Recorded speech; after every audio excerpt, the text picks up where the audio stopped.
You're in the Paracast, the gold standard of paranormal radio. And now, here's Gene Steinberg.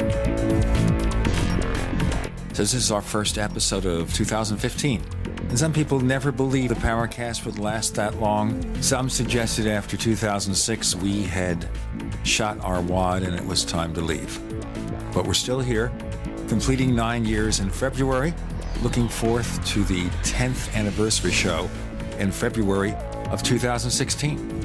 And maybe we'll bring back some figures who had been with us before and had gone away. We'll see. It is interesting, though, that in this holiday season, as it ends, two members of our forums who maybe had a bad experience with us or got banned because of their behavior, whatever, came back. I got an apology from somebody who was really attacking us 3 or 4 years ago and now says, hey, let bygones be bygones. Is that a New Year's resolution or what? What do you think, Chris? Well, I'm not sure, Gene. It's good to know that people are still interested in tuning in to our forums and to the show. That's always a good sign. I think our audience is increasing by leaps and bounds. And boy, I'll tell you, we sure have some smart folks on the forums. They're actually kind of, I think, intimidating people. I got an email from one of our longtime posters that was saying, this has really turned into an intellectual, almost an intellectual boxing match online. And I think some people are a little bit intimidated by that. Boy, I know I am in some of the threads. I don't know how to add my 2 cents in there without seeming trite or, I don't know, just pretty jaw-droppingly impressive, some of the the quality and depth of insight that I'm seeing on the forums. There's some pretty heady conversations on there, but that doesn't mean that all the conversations have to be conducted by PhD level arguments. I think there's plenty of room for everyone, and we'll make sure that we try to include everyone in our posts on the forum and some of the subject matters that we handle. And I'm also looking forward in the new year, Gene, to the Paracast Plus taking off and adding more features onto our new extra subscription service that we're going to be having at the forum. And it's going to be fun developing that, working in some video, some field reports, some more lengthy interviews with interesting folks about interesting topics. And it's going to be fun, I think. I'm looking forward to the new year. Let me tell you what we have right now for the Paracast Plus. If you go to plus.theparacast.com, plus.theparacast.com, you can get an ad-free version of the Paracast with a higher resolution audio file, so it sounds better. This is especially helpful when we get those marginal connections with some of our guests. They're on a bad cell phone. They don't have any other connection. We really want to hear from them, but sometimes you have to listen a little more carefully, and we think the higher resolution quality takes care of that. Those who complained about the ads, that's the solution. We have a fledgling chat room that we might do something with. We're still working that out. We also have the exclusive After the Paracast podcast. And we were getting a couple of messages about those shows, a couple of messages which suggest that some people like those short, brief discussions more than they might have liked a particular episode of the Paracast. That's After the Paracast, and that's what you get now when you subscribe. It's $5 a month, $50 a year. And we're going to be announcing more stuff in 2015, as Chris mentioned on last week's episode of After the Paracast. Maybe a way to learn how to investigate UFO sightings and maybe a contest to see who produces the best fake. But you have to listen to the previous week's edition of After the Paracast for all the details. So we'll keep that as the cliffhanger. There you go. In the meantime, there's an online movement now, yet again, to get 100,000 people to sign a petition with the Office of the President of the United States demanding disclosure about UFOs. Now, Chris, do you know the definition of pipe dream? Yes, I do. Actually, it stems from some of the opium dens in China, I believe. But in terms of this particular application, I do, as I've said all along for many years, that the government is never going to, this government, the American government, is never going to come forward and divulge the full extent of their knowledge about the UFO phenomenon. We've also discussed many times at length the possibility that the government isn't even involved directly with managing the secret, if you will.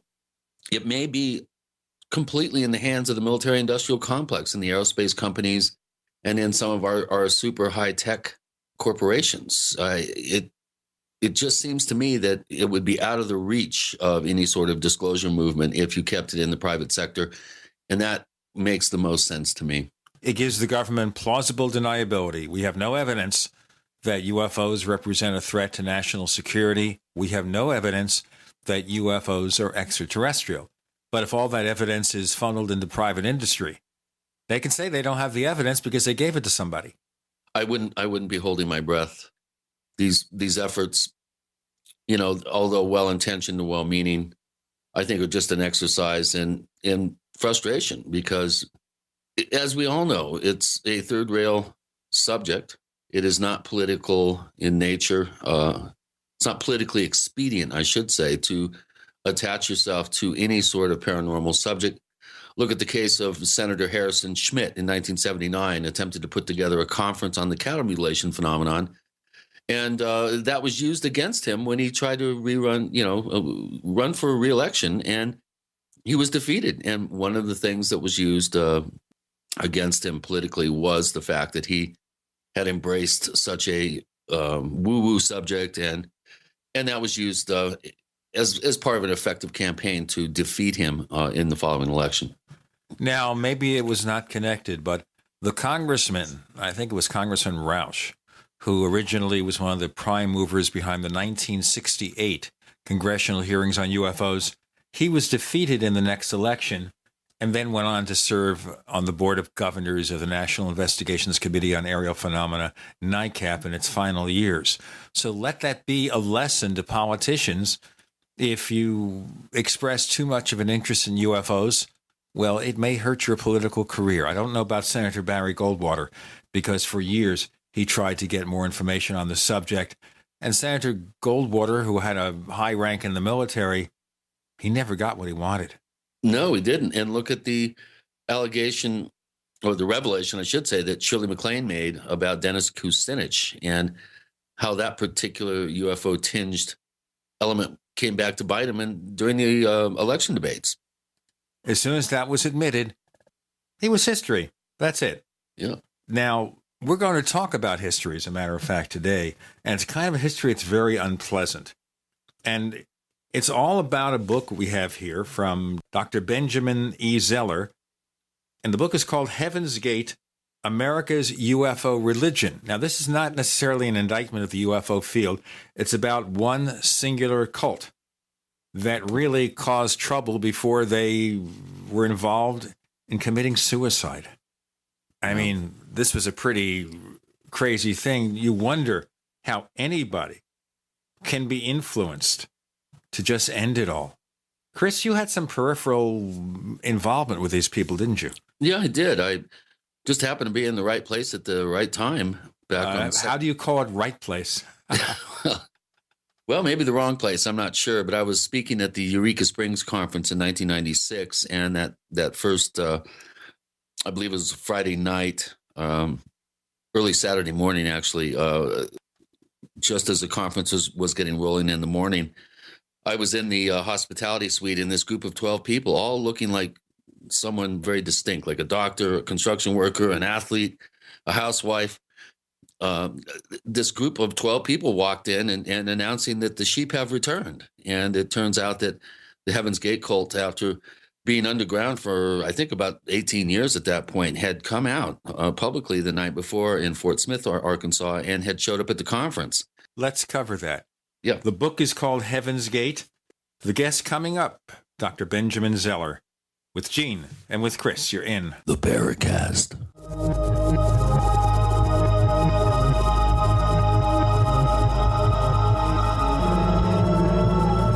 So here's what happened. I was placing an order online. The site went down. It took hours before it returned, but I'd already placed the order with another company. If your site goes down, you could lose business. And if you have a business or personal site, you'll want to know it's easy to run and it will stay online. At iWeb, your site is hosted on one of the most reliable networks in the world. Talk to a sales rep at iWeb.com. Use the promo code TechNightOwl for a special discount. First came Attack of the Rockoids, and it was a critically acclaimed success. And now there is The Coming of the Protectors. A former military intelligence man is contacted by a space woman in a dream that turns out to be a nightmare because evil forces on her distant planet are planning to conquer the Earth. This is gripping science fiction of the classic kind.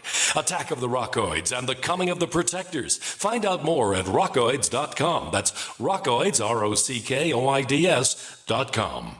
Gold. It's like nothing else on Earth. From the Romans through the Renaissance, from the Industrial Age to the Space Age, gold has weathered the test of time. For 6,000 years, gold has remained the ultimate store of wealth. According to the World Gold Council and the U.S. Mint, demand is at an all-time high. The stage is being set for the re-emergence of gold as the common-sense alternative to a fiat paper currency that gets weaker every day. Midas Resources is proud to offer the hard-hitting report that arms you with the truth you need to protect you and your family from the Fed's plans for your hard-earned money. Don't gamble with your future. Call Midas Resources today and ask for your free copy of As Good as Gold. Call 1-800-686-2237 for the report the Fed hopes you'll never see. As Good as Gold can be yours by calling 800-686-2237. If you have ever thought about owning gold, you must read this report. Call Midas today at 800-686-2237.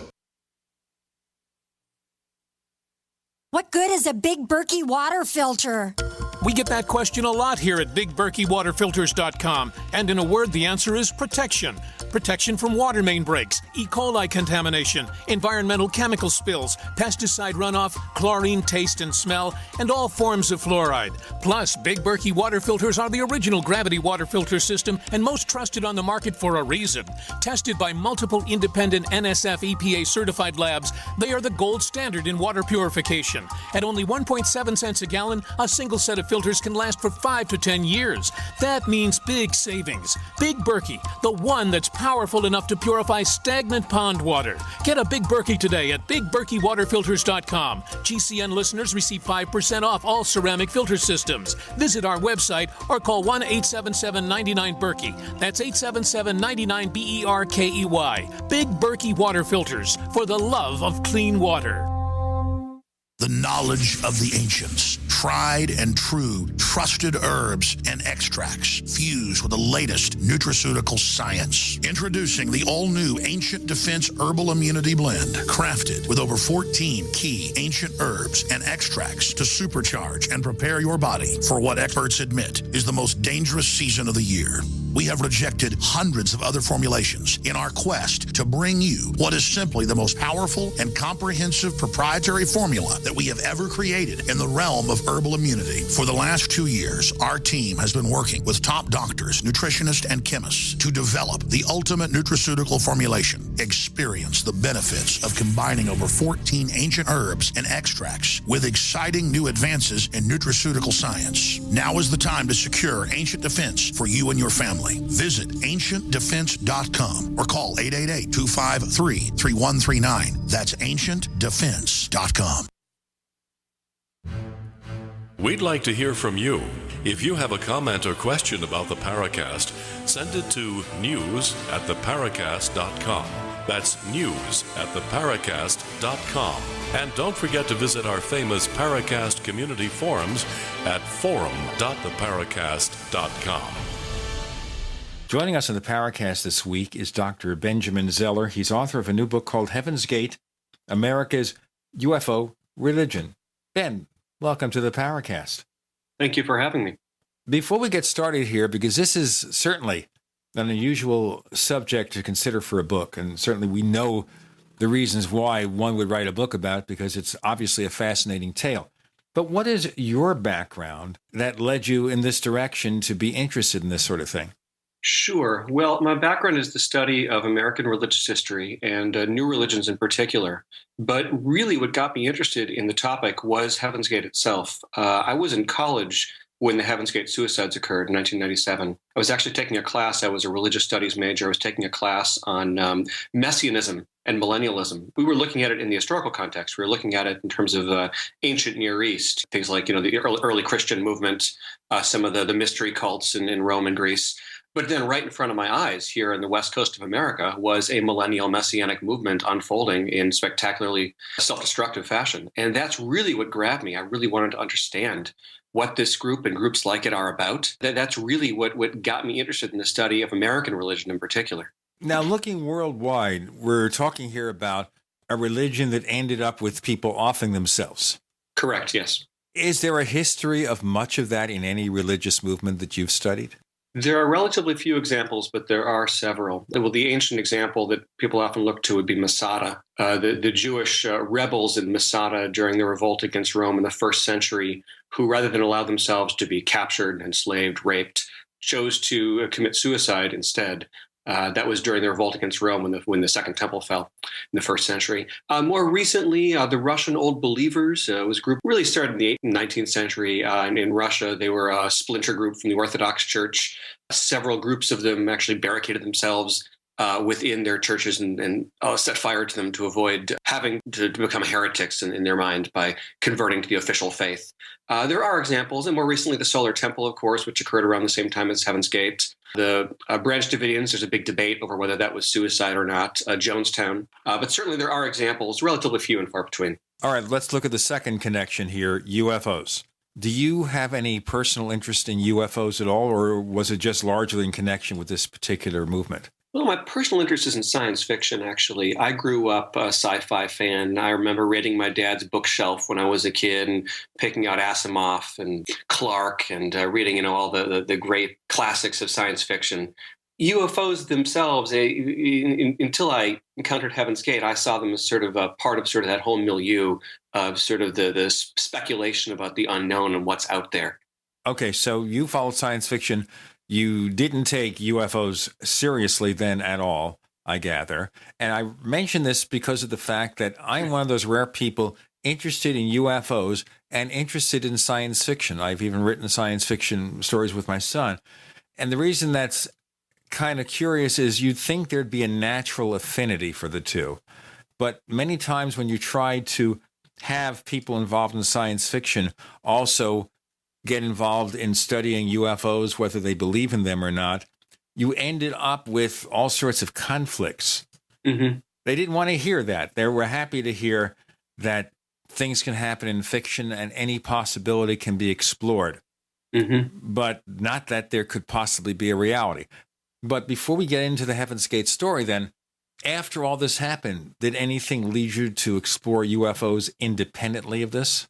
Well, yeah, after I began studying Heaven's Gate, I spent a lot of time looking at literature among UFO believers, both those who would put themselves within sort of the more scientific perspective, investigators, as well as those who are contactees, claim more sort of religious or quasi-religious experience with extraterrestrial life or with UFOs. Yes, I did study that. In terms of the existence of UFOs, I'd call myself an agnostic on it. I haven't seen convincing evidence one way or another. Certainly, I personally believe that there's life out there in the universe. To paraphrase one of my sort of academic heroes, Carl Sagan, if there isn't life out there, then it's a whole waste of space. I know whether they visit us or not, well, that's an open question. No, that's fair to say that. I'm not going to try to convince you of UFO reality. We want to look into this Heaven's Gate and see what's going on.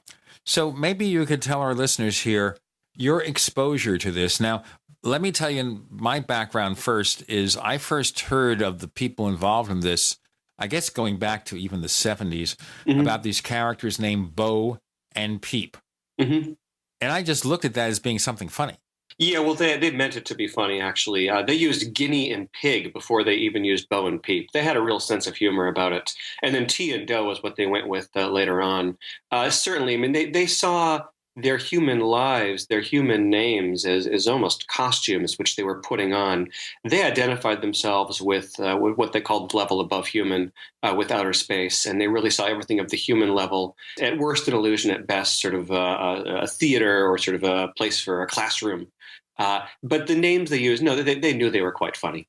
So at what point did something funny become something so serious that ends with people killing themselves? Well, it was serious at the same time. One thing that some ex-members have told me, and I've interviewed several ex-members, is that there really was a sense of humor within the group, though they were quite serious as well. They were aware that outsiders thought they were somewhat crazy. They were aware that they were widely dismissed, and they sort of poked fun at themselves in that way. But they were serious throughout. And from the beginning of Heaven's Gate in the 1970s, there's different dates for when it began, either 74, 75, when the two founders met, or 76, 77, when they first got some significant converts.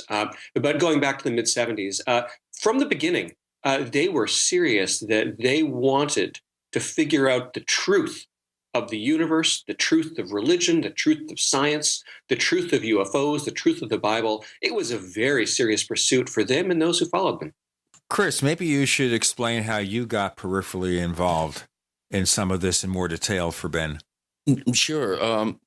Ben, I like Gene, I remember just kind of faintly, I didn't really pay much attention, but I remember reading articles about Applewhite and his wife back in the 70s. And, I did have a little bit of knowledge about them. But then when they went underground for almost 18 years, if I remember correctly, they faded away from the public arena. And I happened to be speaking at a conference in Eureka Springs in April of 1996. And instead of going off to the conference center to listen to the talks, I was hanging out with a couple of other researchers and investigators in the hospitality suite. And all of a sudden, there's a knock at the door, and these 12 people trooped in, stating that the sheep have returned. And it looked like something out of central casting. Everyone looked different. There was a doctor, an athlete, a construction worker. They all had very distinctive looks, and nobody looked the same. And it was quite bizarre. It was like central casting had sent 12 different people for 12 different parts, and they all walked in and sat down. And I looked over at my friend Tom Adams, who had followed this cult extensively, had a huge file on them, had actually followed them around for a while, and was reporting on their activities in the 70s. And he knew immediately who they were. Let's go into that in more detail. Chris O'Brien's experience with the early days of Heaven's Gate. We have Dr. Ben Zeller joining us. The book is called Heaven's Gate with Gene and Chris. You're in the Paracast. You're listening to GCN, proudly sponsored by UnseenNow.com. Lock down your digital life at UnseenNow.com. This is GCN. Is there a secret UFO agenda? Do strange creatures from the darkest corners of the mind roam the Earth? Is there evidence for mind control, time travel, or devious government conspiracies? Find out the inside scoop on the latest conspiracies, paranormal activity, and Fortean phenomena when you subscribe to Tim Beckley's Conspiracy Journal. It's jam-packed with stories, special book and DVD promotions, and the best news, it's absolutely free, sent right to your mailbox. Plus, a bonus free email newsletter sent out every Friday. Simply send an email with your name and address to Mr. UFO at webtv.net. That's Mr. UFO at webtv.net. Find out what they don't want you to know.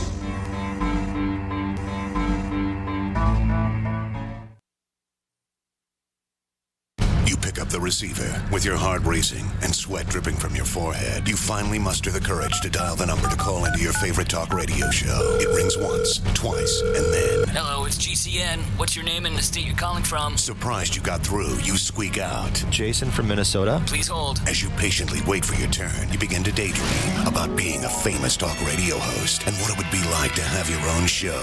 Jason from Minnesota, you're up. Millions of loyal listeners worldwide waiting to call and talk to you. Caller, are you there? Cheering crowds surround you, calling out your name. Jason! Jason! Going once, twice. Okay, we gotta move on to the next caller. You blew it. Huh? Wait, no! Interact with the host you're listening to right now, online at GCNlive.com. Click on the community link. Engage with other listeners. Ask questions. Start debates. Don't agree with the host? Let them know. Be a part of the community at GCNlive.com. This alert just came in. This special announcement is for business owners and leaders of organizations who've been waiting for the right time to build. General Steel has made it impossible to wait any longer with rock-bottom prices that could save you thousands. That's right, General Steel, America's leader in pre-engineered structures, is offering buildings at prices you will never see again. Don't miss these prices. A 50 by 100 for $35,000. You heard right. That's 5,000 square feet for $35,000. Manufacturers, if you need a larger building, try a 100 by 100 commercial building for $129,000. You can't afford to rent with these prices. Imagine a 70 by 100-foot church building for under $69,000. With the economy improving and interest rates still at historic lows, you can't afford to wait. So call 866-91-STEEL. Lock in your price now. Call 866-91-STEEL. That's 866-917-8335. For over 5 years, you've been hearing about the Berkey guy, so you may know a few things about him. For example, you are well aware of the superior quality and effectiveness of Berkey water filters and accessories. But did you know the Berkeys have had independent lab tests done to prove just how effective they are? It's true, and he can email you the test results. Just visit goberkey.com. You may also know that the Berkey guy has helped tens of thousands of people get better prepared. Now here's something you may not know. GoBerkey.com has amazing specials and deals all the time on a wide variety of survival and preparedness products, most ready to ship same day. Visit the Berkey Guy at GoBerkey.com and be sure to click the red Products on Sale Now button. You can always call toll-free 877-886-3653. Again, that's 877-886-3653. GoBerkey.com, home of the Berkey Guy. Hi, this is Ted Phillips, listening to the Paracast, and it's as good as it gets, believe me.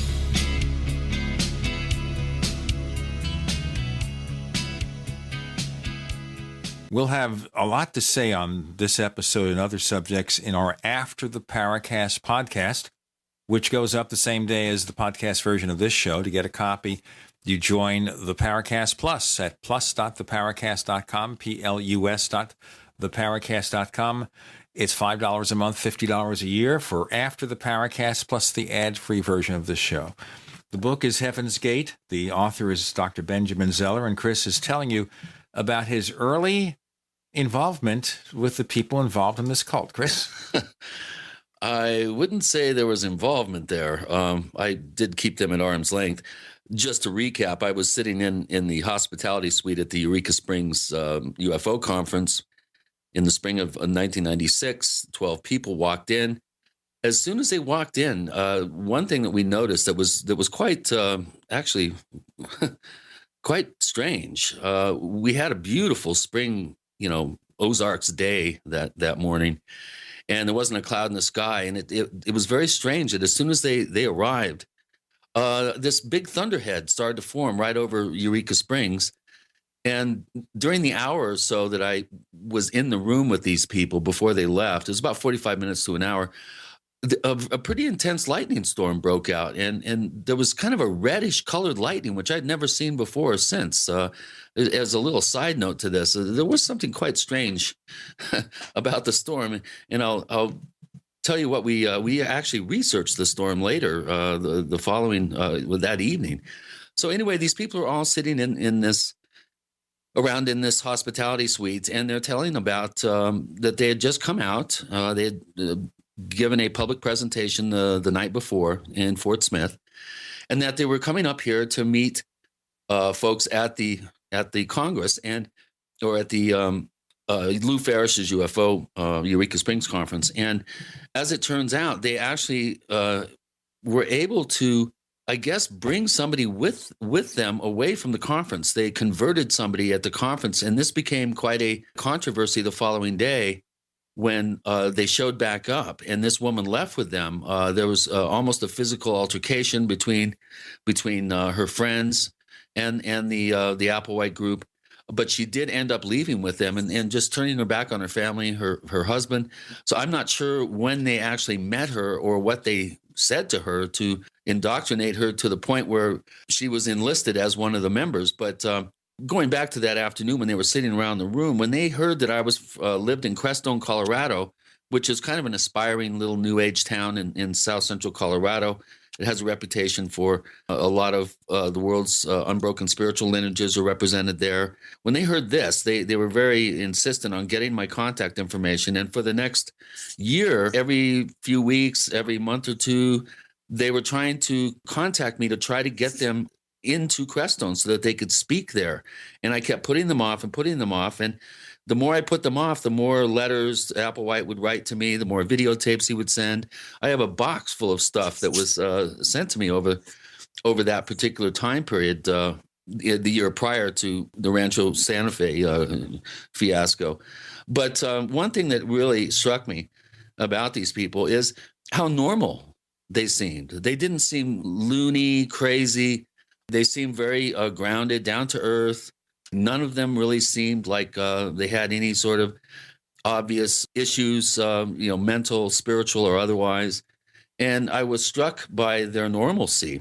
Knowing a little bit about them, of course, the last thing I wanted to do was set them up for a talk in my town so that they could try to recruit people. But I did actually I had a dialogue with Applewhite, over the ensuing months. And it wasn't until, I really got to know him a little better, over the phone that I really realized that this guy was, he was out there. He definitely was. And I still have these old VHS videotapes of him and his just going on and on and on about their philosophy and stuff. But that's one of the reasons why when I saw your book had come out that I wanted to get you on the show to get a little bit more insight into their process, what their belief system was about, how it evolved over time. Heaven's Gate is how we know the group now, but they had several different names in their various incarnations. And I really like to get into this whole idea of belief surrounding science fiction subjects, UFOs, and that sort of thing, and how this may end up being fairly common here as we get further into the 21st century. Sorry, I'm monopolizing the show here at this point, but I wanted to let you know that I actually did have quite a bit of contact with them that year prior to their suicides. And I want to connect to something you said, which is their normalcy. That's always been what's so interesting to me about this group, is that in some ways they're so normal. The ex-members who I've spoken with and interviewed, the written statements or the video statements from members before they committed suicides, these people all come off as very, very normal. Even their beliefs, in fact, about transcending the planet, about sort of perfecting the human soul, about achieving sort of salvation after this life, that's pretty normal stuff. Most Americans claim some sort of belief about life after death and about wanting to have some sort of eternal life, wanting to achieve some sort of state of higher consciousness. In some ways, they're very normal. On the other hand, some of what they did certainly was very extreme. And that's exactly what's so interesting about this group. One thing that you point out in the book that I found fascinating is the fact that Applewhite was actually the son of a Pentecostal minister, was it? Or Presbyterian, actually. Presbyterian minister. And that much of their dogma and beliefs had a real sense of Protestantism.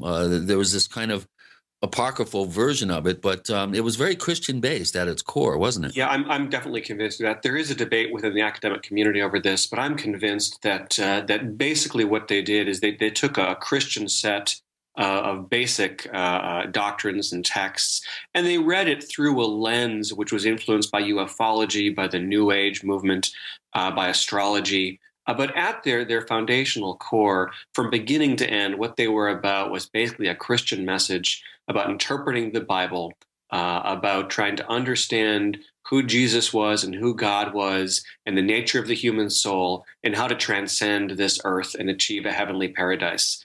And they basically went back to the Bible time and time again as source and as proof text throughout their history. The big question here is, how does a simple belief become something where such drastic conclusion emerges? The conclusion of suicide, you mean? Yes. They rejected ultimately the earth. They rejected the body.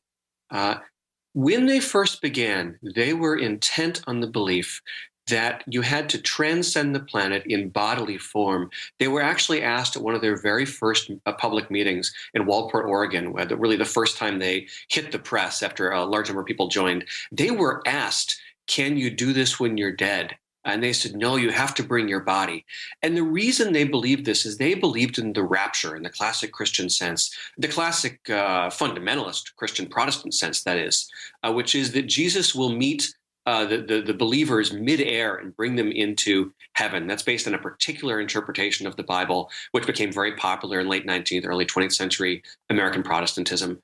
So this idea of the rapture, which is you have to meet Jesus midair in your body. Well, what they added to that was Jesus was in a UFO.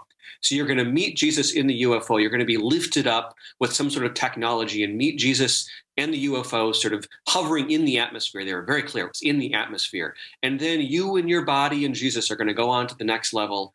And through the technology of the next level, your human body would become transformed, metamorphosized, to use their language, into a newly perfected next level that is heavenly outer space extraterrestrial body.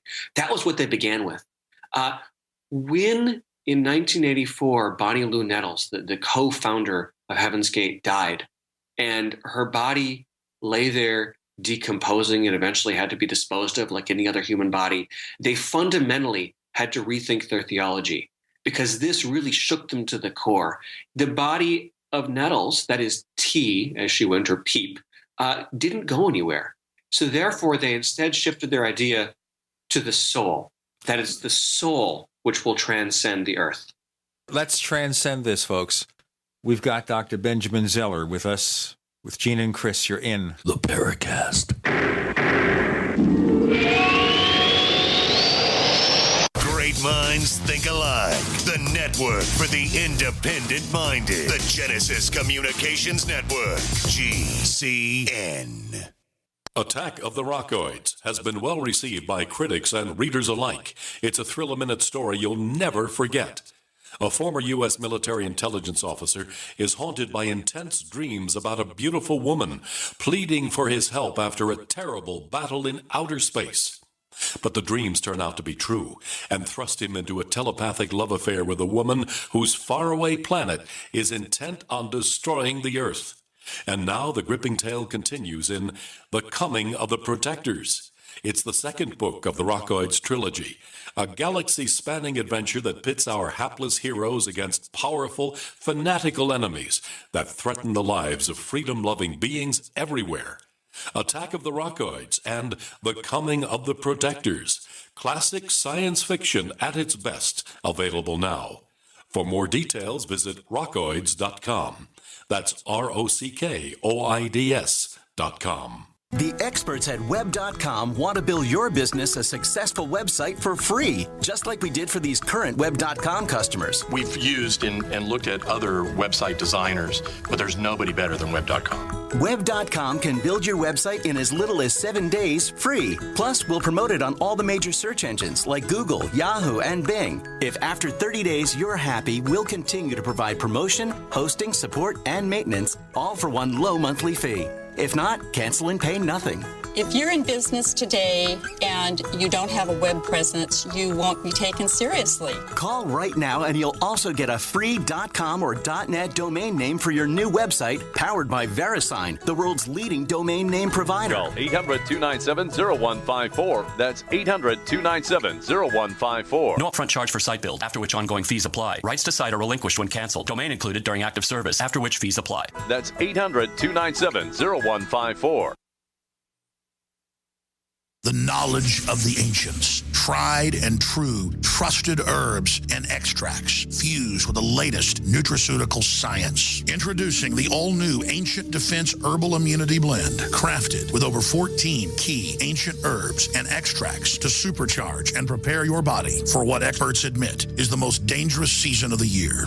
We have rejected hundreds of other formulations in our quest to bring you what is simply the most powerful and comprehensive proprietary formula that we have ever created in the realm of herbal immunity. For the last 2 years, our team has been working with top doctors, nutritionists, and chemists to develop the ultimate nutraceutical formulation. Experience the benefits of combining over 14 ancient herbs and extracts with exciting new advances in nutraceutical science. Now is the time to secure Ancient Defense for you and your family. Visit ancientdefense.com or call 888-253-3139. That's ancientdefense.com.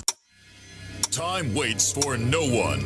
That's why you should hurry to not miss the Freeze Dry Guy's end-of-year case lot sale. Go to freezedryguy.com or call 866-404-3663 to receive 20 to 25% off Mountain House freeze-dried foods. Mountain House, the gold standard in long-term storage products, include real freeze-dried meats, entrees, eggs, fruits, and vegetables. Yes, 20 to 25% off now. Also receive 30% off other selected Mountain House foods and receive 30% off selected Packaway brand dehydrated foods. Just call 866-404-3663 and ask for the Freeze Dry Guy. Plus long-range patrol ration eggs and ham at superb discounts. But these are extremely hard to find and nearly gone, so call today. Ask about our LRP ice cream bars too. Some items limited to stock on hand. And remember, the Freeze Dry Guy pays for shipping to your door within the lower 48 states. Order now. Don't miss out on the Freeze Dry Guy's end-of-year case lot sale. Call 866-404-3663 or visit freezedryguy.com.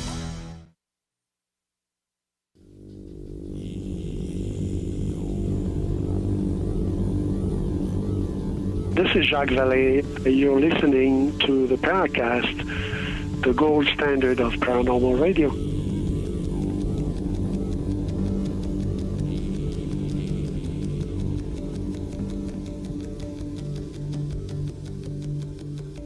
Now we ascend back into the response to that question. So seeing the physical body there, it was about the soul ascending, but that's part of traditional religion, isn't it?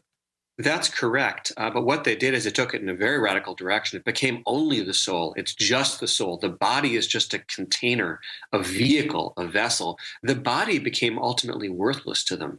And that's what opened the door towards, well, at first monasticism, but later on suicide. The idea that this body is just a container for the soul. Now, that is a belief within some Christian traditions. And in fact, the entire history of martyrology within the Christian church is based on the same premise, the idea that this body is temporary. This body is earthly. What matters is the soul. Go all the way back to the first century. You find Christians saying the same thing. That's why Christians were agreed to be martyred, why they volunteered to be thrown in with the lions. The idea is that you're not this body. All Heaven's Gate did was take this to its radical 20th century next step. That is suicide. And isn't that also what we see terrorists do? They believe that somehow if they commit some kind of suicide in performing some kind of act, that they will basically benefit in the afterlife. Without a doubt. If we're talking about jihadists, for example. 50 virgins. The whole idea is it's sort of this millennialism that we're in the last days, that something special is happening, that we're willing to take ultimate radical steps. Because most people who accept the premise that they're the soul but not the body aren't willing to commit suicide. What it takes is for people to think that there's a special circumstance happening. For Heaven's Gate, that was millennialism, the idea that we're in the end of time. And it was then the appearance of Hale-Bop comet, which really drove them to make that final choice. Tell us more about the comet, because a lot of you out there, listeners, remember when that happened. Some are very young and don't remember. Where does Hale-Bop comet get in connection with this whole episode? Well, the members of Heaven's Gate always look to the skies for guidance. They began with astrology, actually. Bonnie Lou Nettles, co-founder of the group, led an astrology group in Houston. Marshall Applewhite, the other co-founder, he was involved with and interested in astrology. According to his story of how they met, one of the first things they did is Nettles did his chart for him. So they were always looking to the sky for guidance. When they actually began, there was a particular comet, I'm blanking on the name, which was overhead. So they saw comets as connected to their origin. So it was Cahutek. It was Cahutek. Yeah, exactly. It was Cahutek. Yeah. So when Hale-Bop came, they were already attuned to looking towards the heaven. And then there was the Art Bell issue. There was the question of whether there was a companion to Hale-Bop. So some of your listeners, if they're younger, may not know the whole story here. Let me just say this here. course, Art Bell is one of the pioneer people involved in paranormal radio. Yeah. He had the Coast to Coast AM show. He got his influence from the late Long John Nebel, who started out as a paranormal talk show host back in the 1950s and 60s. In any case, Art Bell, as a result of his connection with this, and I'm going to ask you, Ben, to explain it in more detail. Sure. Rated a membership in the Hall of Shame for the UFOWatchdog.com website because of this. So how did Art Bell get connected? He's just a talk show host. Well, yeah, it wasn't really his fault. What he did is he publicized.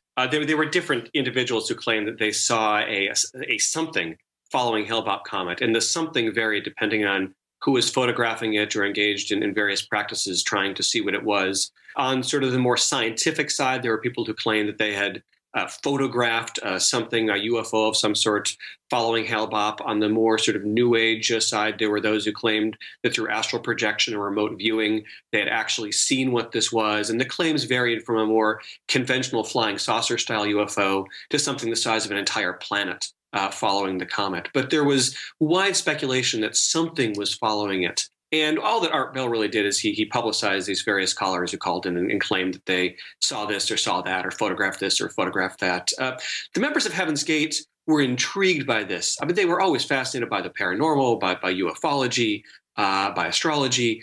So they were already attuned to these sort of ideas. Ultimately, they never came down claiming, yes, there was a companion. They actually said it was irrelevant whether there was a companion or not. But what mattered to them is the whole world was looking to the sky, was looking to Hale-Bop. The whole world was also now attuned to the sky, and this was their chance to show the world that their message was true, that we are not our bodies, that they were going to leave their bodies and join the next level. And while everyone was watching, they had our attention, as indeed they did. This was about publicity in some ways. Now, comets in general have inspired a lot of mysticism, haven't they? Certainly, without a doubt. If you go look back to the founding of the country, Cotton Mather, he was a third-generation Puritan in New England. He actually wrote extensively about comets. In the 19th century, during the preaching of William Miller, who was one of the leading 19th century evangelists, founded the Adventist movement.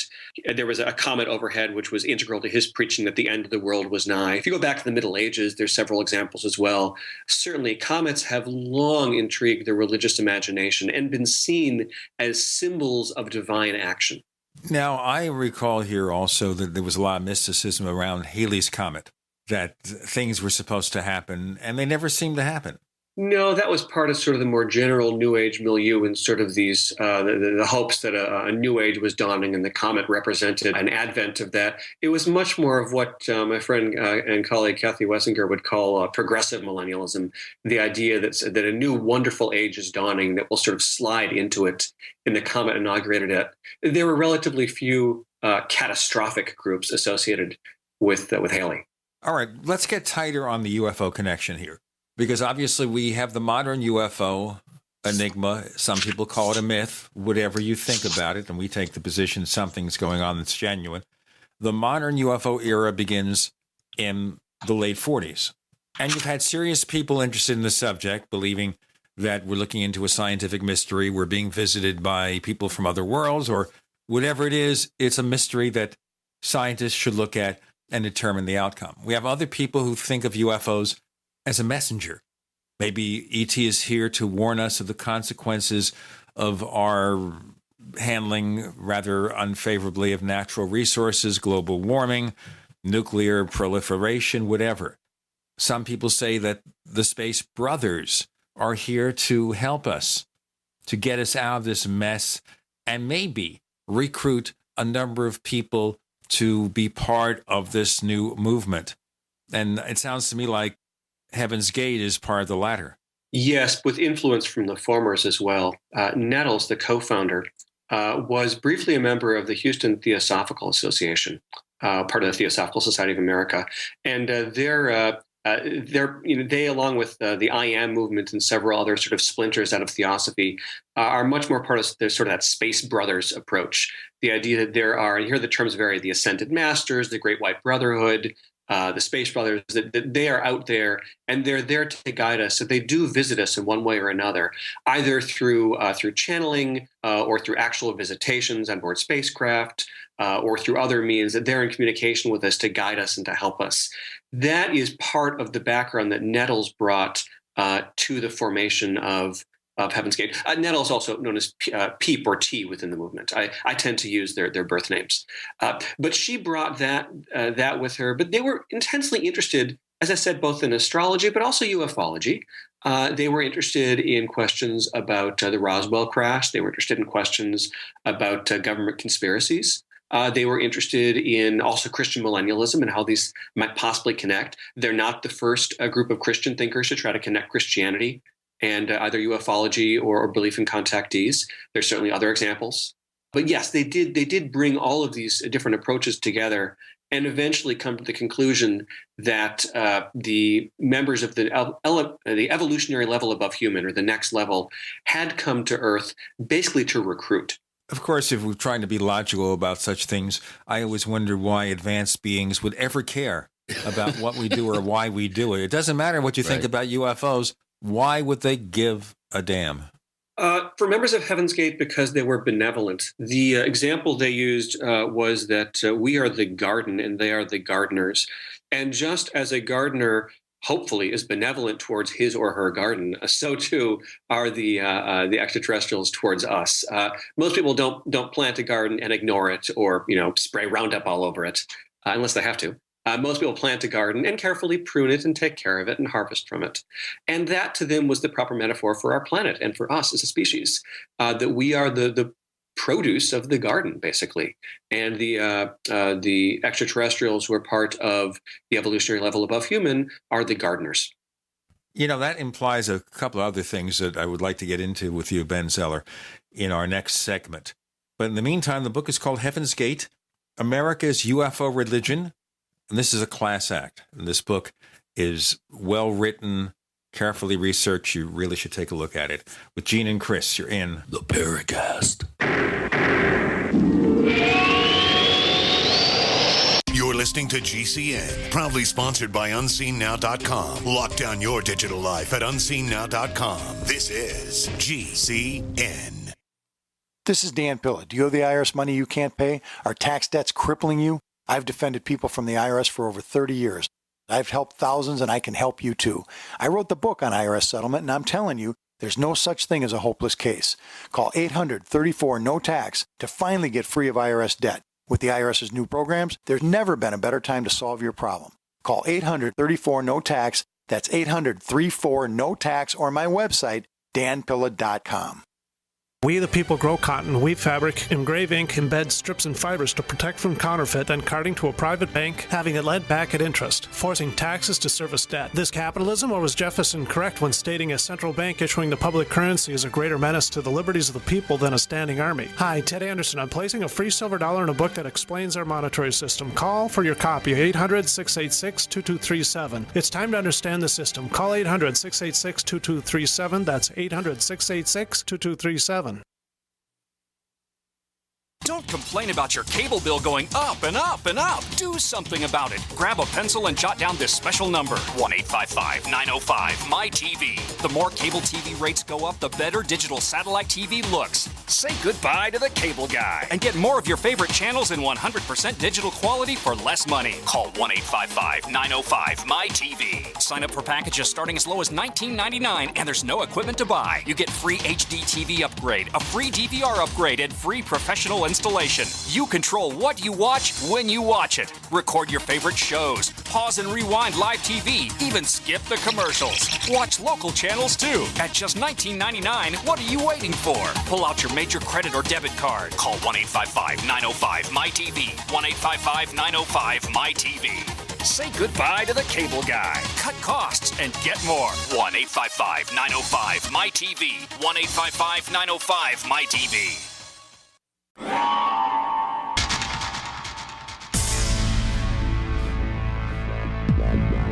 Welcome back to the Paracast, the gold standard of paranormal radio. And now, here's Gene Steinberg.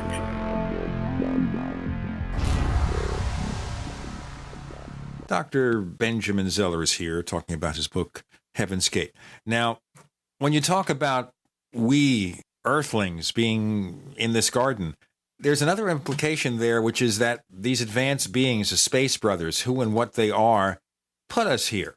Maybe through genetic manipulation, maybe they seeded this planet to bring forth the new flower of humans? Depending on what source you're looking at and what time period you're looking at, the leaders and members of Heaven's Gate did take that particular position. At first, they were much more sort of nebulous on that possibility of where humanity came from. But by the end, yes, they saw humanity itself as a product of extraterrestrial, if not direct genetic manipulation, careful planning, and sort of pruning of the genetic lines so that we evolved particularly the way we did. But certainly, whether it was direct planting of human beings in the Garden of Earth, or sort of a careful manipulation of our genetic makeup to prod us to evolve the way we did, the next level was behind us as a species. And here, members of Heaven's Gate actually did have room for disagreement. If you read the materials they produced, most of which are still up on the website, you can see that members actually did occasionally disagree with each other over these more metaphysical questions. What is the nature of life? There were things which were nailed down by the leadership that that you just had to accept. But there was space for conjecture about that sort of question, about were we planted directly by the next level, or did we evolve with their guidance? Members of Heaven's Gate disagreed on that sort of question. Another thing that I think should be mentioned here too is their effortless grasp and acceptance and embracing of technology.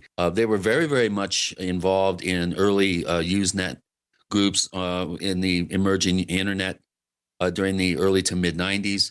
I remember someone did a fairly well-researched kind of history of them and looked at their involvement with the internet. And one thing I didn't see in your book is the connection that was made by several people with the CIA, that members of Heaven's Gate towards the end were helping develop the CIA's website. Now, did you ever encounter that information? I did not encounter that information. It was never confirmed nor denied to me. That's why it's not in the book. But in terms of their engagement with the internet, they were cutting edge, if not bleeding edge, in terms of their interest in technology. They were interested in BBSs even before there was the Usenet. In terms of Usenet, that's actually the first place I ran across them, was Usenet postings in the 1990s. They were very early to the game in terms of using Usenet, and then creating web pages as well. But some of their web pages particularly look very dated now because they haven't been updated since 1997. But they ran a business developing web pages. Now, who their clients were, if they were working with the CIA, I can't tell you that. But certainly they were developing a number of websites for different entities. Yeah, it really makes me sort of wonder about what would drive a group like that over the edge to take their own lives, and look at some of the other groups that are around. The Raelian movement, for instance, you mentioned the Solar Temple. That was a bit of a standalone example. Mm-hmm. But there are other groups too that they're based on a quite a charismatic, almost messianic leader.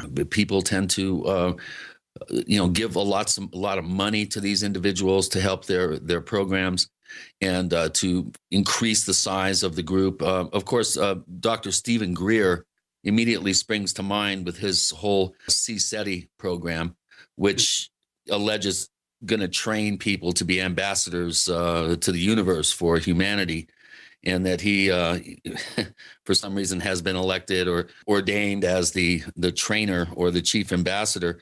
Have you looked into other groups like this, and are you looking at this as a possible emerging trend within culture, with this belief in UFOs and the tie-in with religion and benevolent space brothers and this sort of thing? Are we going to see more of this type of thing, do you think? We're going to see more interest, particularly in technology and the human technological interface as a place where transcendence can occur. You know what I think the best example of this would be Scientology.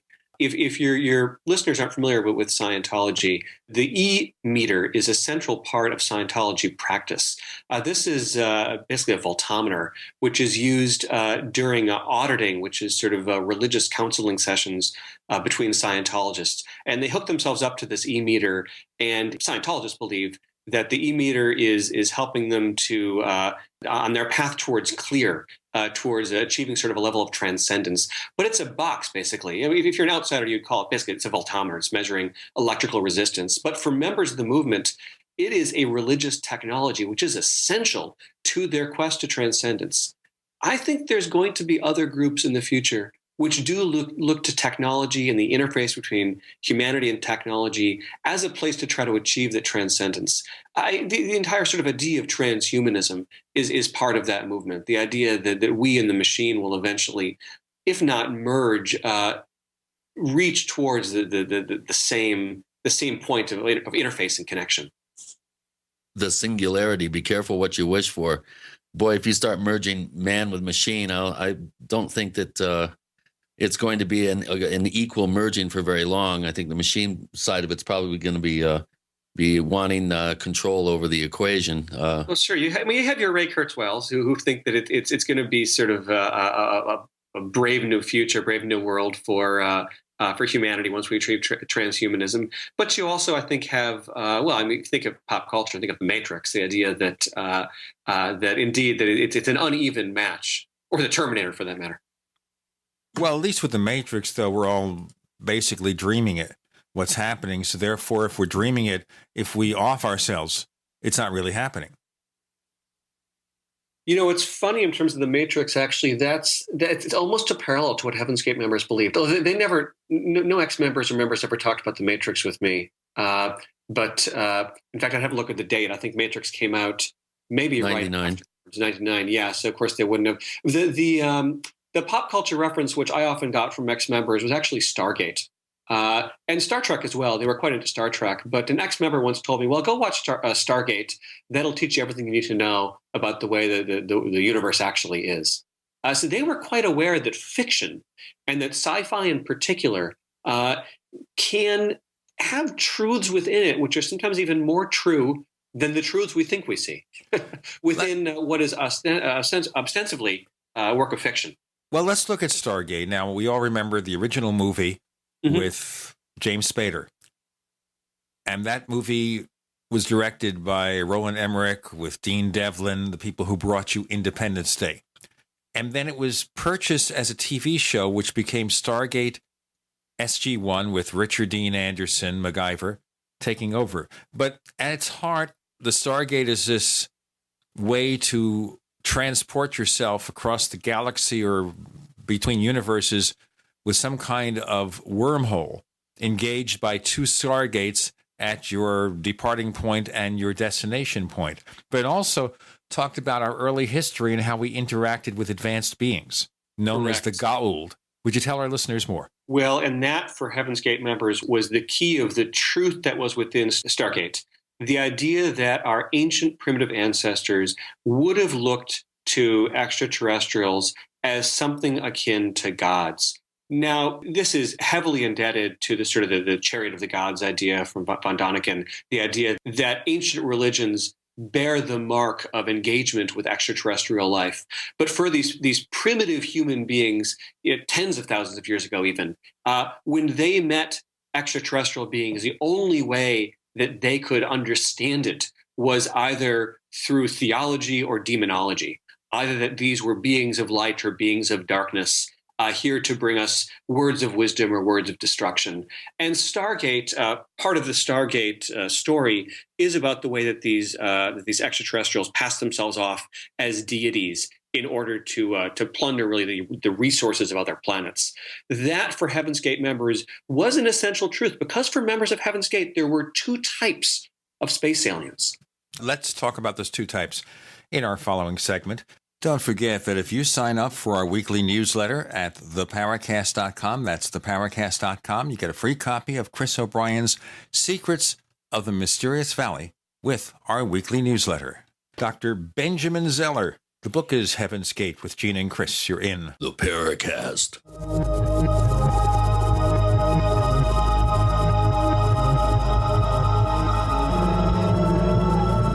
For First came Attack of the Rockoids, and it was a critically acclaimed success. And now there's The Coming of the Protectors. A former military intelligence man is contacted by a space woman in a dream that turns out to be a nightmare because evil forces on her distant planet are planning to conquer the Earth. This is gripping science fiction of the classic kind. Attack of the Rockoids and The Coming of the Protectors. Find out more at rockoids.com. That's Rockoids, ROCKOIDS.com. Do you need a website? Well, you can get a great deal on hosting services with Namecheap's legendary coupon code. They're offering substantial hosting discounts on shared hosting, business hosting, VPS hosting, reseller hosting, and even dedicated servers. Namecheap is preferred by millions. It's backed by a money-back guarantee. Use the coupon code LEGENDARY to cash in on the special deal at Namecheap.com, Namecheap.com. Mike Stenerson for Midas Resources. At no time in history have precious metals been more important, certainly not in my 22 years in the industry. The dollar has lost over 90% of its value in the last 60 years. No fiat currency has ever survived the government printing presses. Ours is not immune. The time is now to be proactive. 1-800-686-2237, extension 116. Anything tied to the dollar is at risk. CDs, annuities, 401ks, IRAs, stocks, bonds, you name it, so decide. Do you want to leave a legacy of wealth or debt for your family? The choice is yours. Call me at 1-800-686-2237, extension 116. That's 1-800-686-2237, extension 116. Be proactive, not reactive. Call 1-800-686-2237, extension 116.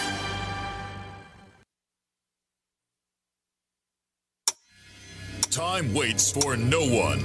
That's why you should hurry to not miss the Freeze Dry Guy's end-of-year case lot sale. Go to freezedryguy.com or call 866-404-3663 to receive 20 to 25% off Mountain House freeze-dried foods. Mountain House, the gold standard in long-term storage products, include real freeze-dried meats, entrees, eggs, fruits, and vegetables. Yes, 20 to 25% off now. Also receive 30% off other selected Mountain House foods and receive 30% off selected Packaway brand dehydrated foods. Just call 866-404-3663 and ask for the Freeze Dry Guy. Plus long-range patrol ration eggs and ham at superb discounts. But these are extremely hard to find and nearly gone, so call today. Ask about our LRP ice cream bars too. Some items limited to stock on hand. And remember, the Freeze Dry Guy pays for shipping to your door within the lower 48 states. Order now. Don't miss out on the Freeze Dry Guy's end-of-year case lot sale. Call 866-404-3663 or visit freezedryguy.com.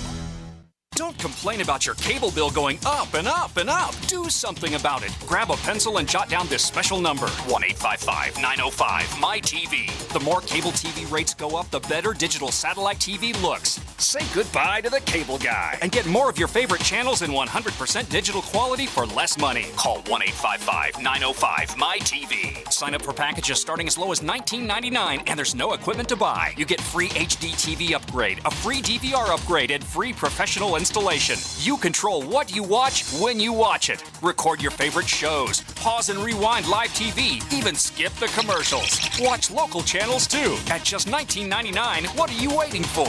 Pull out your major credit or debit card. Call 1-855-905-MY-TV. 1-855-905-MY-TV. Say goodbye to the cable guy. Cut costs and get more. 1-855-905-MY-TV. 1-855-905-MY-TV. We'd like to hear from you. If you have a comment or question about the Paracast, send it to news@theparacast.com. That's news@theparacast.com.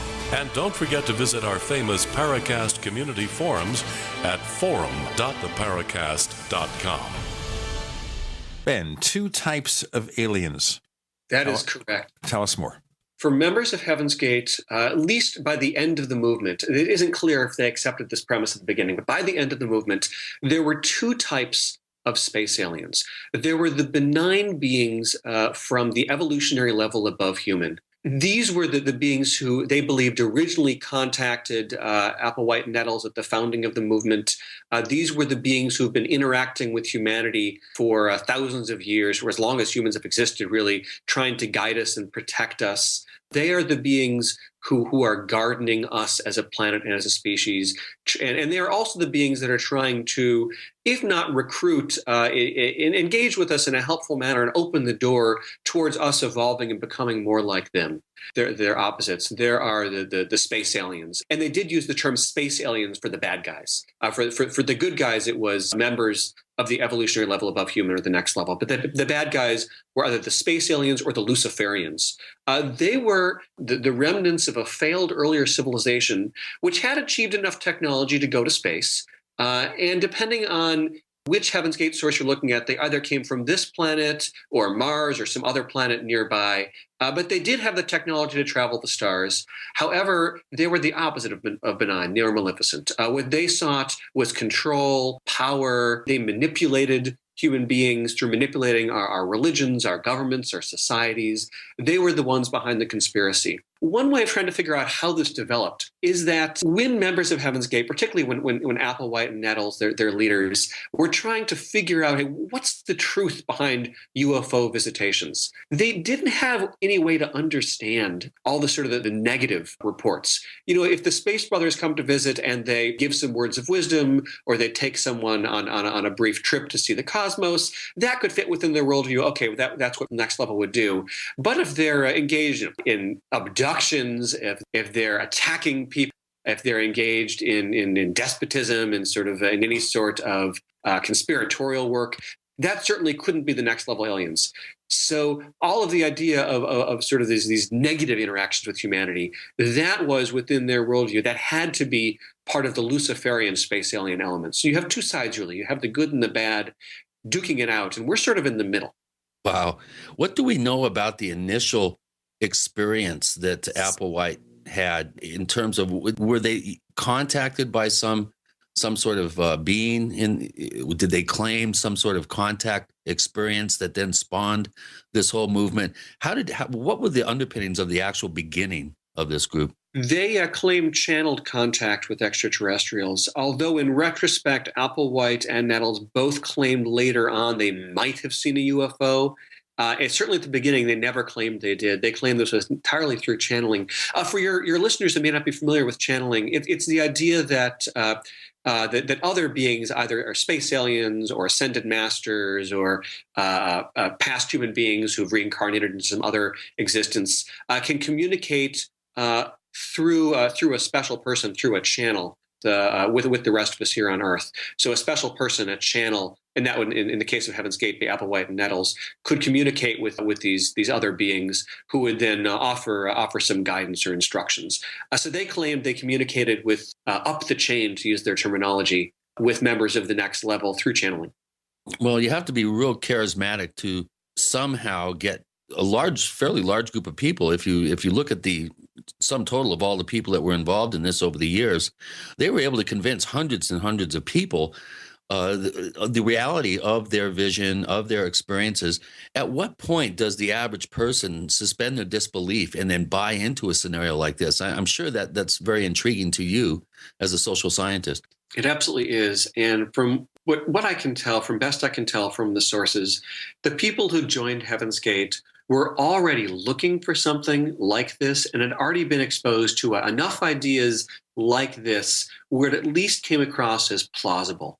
Many of the people who joined the movement had been part of other new religions. Some of those would be of the Western variety, some of the Eastern variety, anything from meditation to yoga, to actual formal new religions like Scientology or our 3H movement. But the people who joined Heaven's Gate were already open to the idea of there being different sorts of truths and truths that were widely rejected by other people. The sort of person who would join Heaven's Gate was not bothered by stigmatized knowledge. That is, they were not bothered by the idea that they held as a truth, an idea that most other people would not. And that's key to understanding why this was remotely plausible to those who joined. They did attract hundreds, if not thousands, of people who attended their talks, maybe even joined for a while. Almost all of them left. So they did not have a very good rate of retention. But certainly in terms of at least attracting interest, they were pretty successful. I mean, people claim that they were quite charismatic. I never met Applewhite face to face, but I've seen really every video he's produced. I don't actually find him that charismatic, but charisma is in the eye of the beholder, to be honest. I wanted to ask you more about this process here. You talked to people who were part of the cult and left. Now, it's been said that sometimes with these cults, if you want to get away, if you want to leave that cult, the process isn't so easy. So let me ask you about other movements. So if you're a Scientologist and you say, I've had enough of this, I want to get out of it. Is that easy to do? What about Sun Myung Moon and his people? Yeah. Okay, it's going to depend on the movement and your sort of involvement you have. What you're referring to is what's called an exit cost by a sociologist. So the exit costs are going to vary. If you are a part-time member, if you've joined relatively recently, your exit costs are probably going to be low regardless of the movement. If you've been part of this group for 15, 20, 30 years, if you were born into it, very, very high exit costs. Also depends on the movement. A group like Scientology actually has built into its sort of structure the idea of basically the equivalent of a shunning. That is, people who leave the movement, they can't be partway members. You know, if you leave, you're totally gone. Groups that are more like the Hare Krishnas, using a good example. Hare Krishnas are much more comfortable with people who are on again, off again members, or they're not really members, but they show up now and then, or they were ex-members, but they're still friendly. It depends on the theology of the group. If a group really sees a firm divide between us and them, obviously they're not going to like part-time members. And also, of course, it depends on your level of involvement. If you were never wholly committed to begin with, leaving won't be that tough. Now, for Heaven's Gate, what gets quite interesting is Applewhite and Nettles, and then just Applewhite after Nettles died, so just Doe as he went by, actually encouraged people to leave if they weren't fully committed. You can read this in one of two ways. Either you read this in a very benign way, that he really cared and he didn't want people there who weren't fully committed, or you can read it as sort of an attempt to prune off the dead weight so that only those who were fully committed remained within the movement. Which one was it? Well, it's impossible to say. The sources don't really show us, and the group is defunct, so we can't ask. But certainly for members of Heaven's Gate, it was relatively easy to leave, at least in terms of the exit costs. You'd actually be handed a ticket and some money on your way out. It wasn't that difficult. Now, psychologically, if you had been a member for 20 years, that's a big issue, depending on the person. I think we see here what you sometimes watch on TV where someone wants to leave a cult and they are followed by the cult security team, as it were, to dissuade them in a way that may be benign or not so benign. We've got Dr. Benjamin Zeller joining us. The book is Heaven's Gate. I'm Gene. He's Chris. You're in the Paracast. Not just an alternative to the mainstream media. We're the premier independent talk radio network. We are GCN. Graphic Converter is the image manipulation tool for the rest of us. It does not use any database. You get full control of all your files. Want to view the images of a folder? Drag it into Graphic Converter and a powerful browser opens up to show your image files. You could use it for slideshows. You could use it to import images from digital cameras or from scanners. Need to do some image editing? You can do that too in Graphic Converter. Also print catalogs. Convert from so many formats I can't even list them. Download now to see if Graphic Converter is good for you, like 1.5 million other users. Guess what? You could save money when you buy Graphic Converter. Use the coupon code NIGHTOWL. Use the coupon code NIGHTOWL to get a special price for Graphic Converter. Go to lemkesoft.com. That's LEMKE soft.com. lemkesoft.com. LEMKE soft.com. Are you always 5 minutes late? Maybe you're only late when you don't want to be somewhere. Then you realize you're always 5 minutes late. For work, you set 3 alarms, drag your feet in the shower, drink your coffee slowly until you're rushing out the door. 5 minutes late. It's not that you hate your job. Hate is such a strong word. You're just not that excited about it. But most people don't love what they do, right? Listen, if you're local to the Twin Cities, are hardworking, self-driven, with experience in sales, marketing, or advertising, are personable, and a whiz on the phone, you might want to join one of the largest independent talk radio networks in the world, GCN. Because right now, we are hiring, and we offer benefits. Experience preferred, but we'll train the right person. Is that you? Submit your resume today to advertise@gcnlive.com. That's advertise@gcnlive.com. Come work with the Genesis Communications Network, where you'll want to be 5 minutes early every day. On Facebook, on the news, and in conversations with friends, we're bombarded every day with advice on how to be healthier, from gluten-free and non-GMO diets to how much exercise and sleep the body needs. But how much have you heard about alkalizing the body? AlkaVision Plasma pH drops are a holistic and natural way to get your body's pH levels back in balance. Just a few drops in water will help your body rid itself of harmful waste. And even the healthiest of diets can be complemented with your daily use of AlkaVision Plasma pH drops. Who isn't looking for more vibrance, vigor, and energy? Now buy 2 bottles of AlkaVision Plasma pH drops and get $10 off your order. Visit alkavision.com or call 800-518-7615. AlkaVision Plasma pH drops are packed with a powerful combination of the most alkaline minerals and compounds. Open the door to greater health, vitality, and zest for life. Alkalize your body. Supercharge your health. Call 800-518-7615 or head to alkavision.com. What good is a Big Berkey water filter? We get that question a lot here at BigBerkeyWaterFilters.com. And in a word, the answer is protection. Protection from water main breaks, E. coli contamination, environmental chemical spills, pesticide runoff, chlorine taste and smell, and all forms of fluoride. Plus, Big Berkey water filters are the original gravity water filter system and most trusted on the market for a reason. Tested by multiple independent NSF EPA certified labs, they are the gold standard in water purification. At only 1.7 cents a gallon, a single set of filters can last for 5 to 10 years. That means big savings. Big Berkey, the one that's powerful enough to purify stagnant pond water. Get a Big Berkey today at BigBerkeyWaterFilters.com. GCN listeners receive 5% off all ceramic filter systems. Visit our website or call 1-877-99-BERKEY. That's 877-99-BERKEY. Big Berkey Water Filters, for the love of clean water.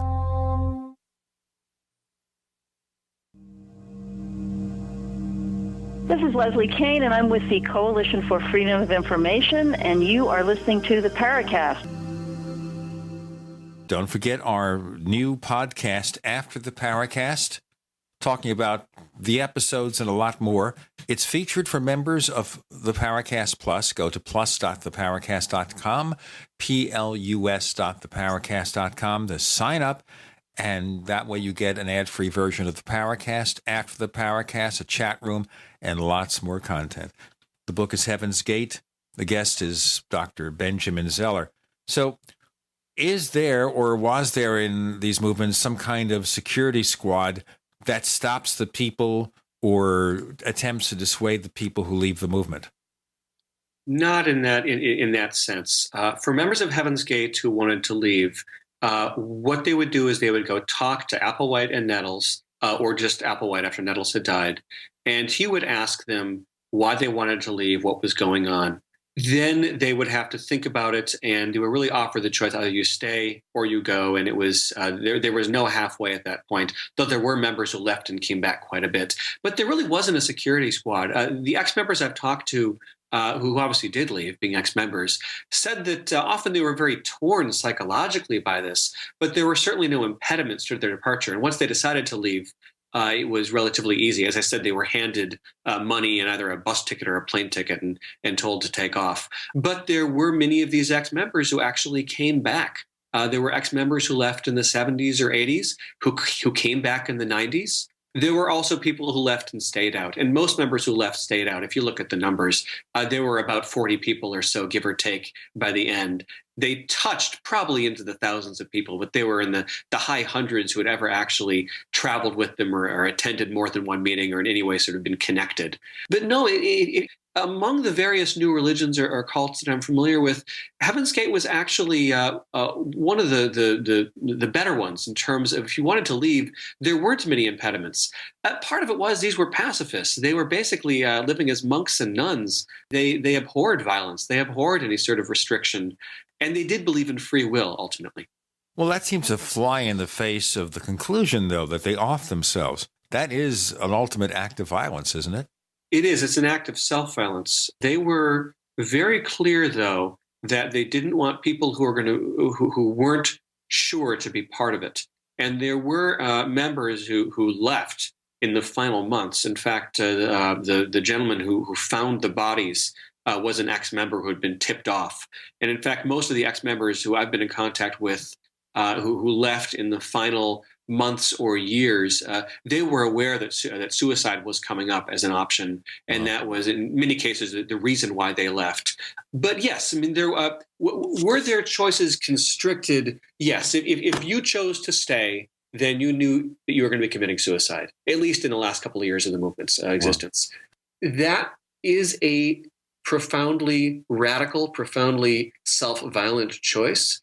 But I do believe that it is ultimately a choice.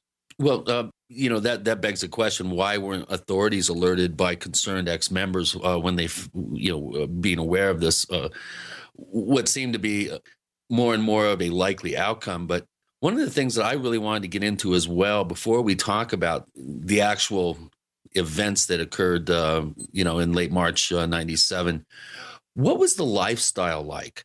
What sort of, you mentioned it was kind of monastic. There were some issues around sexuality, if I remember correctly, from your book. Why don't you describe for our listeners a little bit what it was like to be a member in this group and how they traveled, how they were able to, meet their nut, pay their bills, that sort of thing. And how did this lifestyle attract people to the group? Sure. I'm going to give you two different answers because there was a big historical shift in the group. When they first began in the 70s, the lifestyle was quite different from how it was in the end. It was not monastic. When they began, Marshall Applewhite, Herf, and Bonnie Lou Nettles, they were certainly the leaders. They were the intellectual leaders of the movement. They were the ones who spoke at the meetings, but they exerted very little control over their members. They often didn't even give the members or their adherents much direction with what they should be doing. So people who joined, they were told to leave all their belongings behind, to bring with camping equipment. They basically met in campgrounds and then traveled around, held meetings, tried to gain converts, but didn't have much guidance as to what they were supposed to be doing. In theory, they weren't supposed to be having sex. They weren't supposed to be using drugs. But this being the late 70s, there was all sorts of stuff happening. There was almost no direct control over the members. Then in the late 70s, it was clear this was not going to work. Bonnie Lou Nettles, T, put her foot down and said, okay, the harvest is closed. We're going to stop focusing on attracting members, and we're going to focus on getting our own house in order. They institute a series of sort of monastic controls where it became clear if you weren't willing to sign on to the idea of no sex, no drugs, then you couldn't be a member. You just had to leave. There was actually sort of a mini purge at this point in the movement. And from that point on, they did live monastically. They took new names. The ex-members have recounted to me that one of the most poignant experiences as members of the movement was when they were called in one by one to meet with T and Do and to be given their new names as members of the movement. And it was compared to the way that a Catholic monk or a Catholic nun would be given a new name when they joined the order. The old life was dead and a new life was beginning. And they did try to live like monks and nuns. Sometimes they actually wore robes and cassocks. Other times they wore T-shirts and pants. The type of clothing changed, but it was always a uniform. There was always a uniform. It's just the type of uniform changed. There was always a central kitchen, a neutral lab, as they called it. And so the food was cooked by sort of one or two members who were in charge of the neutral lab or the kitchen. It was a mess hall sort of system. It was a very monastic way to live. Eventually, they had to take jobs. They didn't have enough money. But the sort of jobs they took was basically whatever they could find, but they were moving a lot. So none of them could really ever move up in their jobs, go into managerial roles or things like that. It was the whole idea was maybe if you had to work outside of the movement, you did that to afford food and rent, basically. But all of the effort, all of the energy, all of the essence of living was within the movement. They saw themselves as a class, and they were students, and they were learning from their teachers.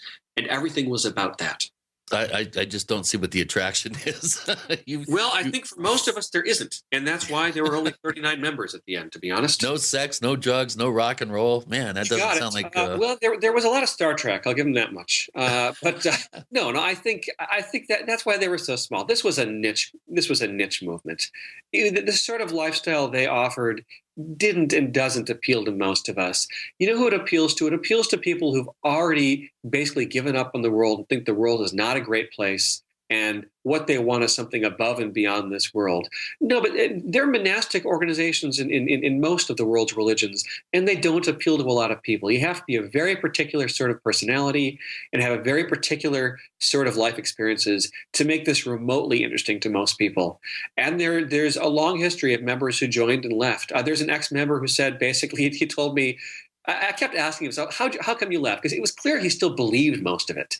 He was still really a true believer in many ways. But he left, and eventually I said, why'd you leave? He said, well, to be honest, it was the sex. I just couldn't do it. That's a fair answer. That's a really fair answer. Tell your average person they can't have sex, and they're going to say, yeah, sorry, I'm not going to join the group. And that's basic human biology. Let's go into more of this in a moment when we have some listener questions to ask of you, Ben. But I want to frame this, and maybe we'll have the answer on our next segment. And that is, you mentioned that some of these ex-members were aware of the suicide pact. Correct. And there are two questions I'd ask and maybe amplify what Chris had talked about before. One, why they didn't go to the authorities and say, wait a minute, these people may be preparing to off themselves. Why don't you investigate? And number two, and it could be related or not, did any of these people separately removed from Heaven's Gate have the feeling that they should commit suicide by themselves for whatever reason, even if only to honor their previous beliefs? That's an interesting set of questions, and we'll hold that for a moment. The book is called Heaven's Gate, America's UFO Religion. Our guest is Dr. Benjamin Zeller. He's joining us with Gene and Chris. You're in the Paracast.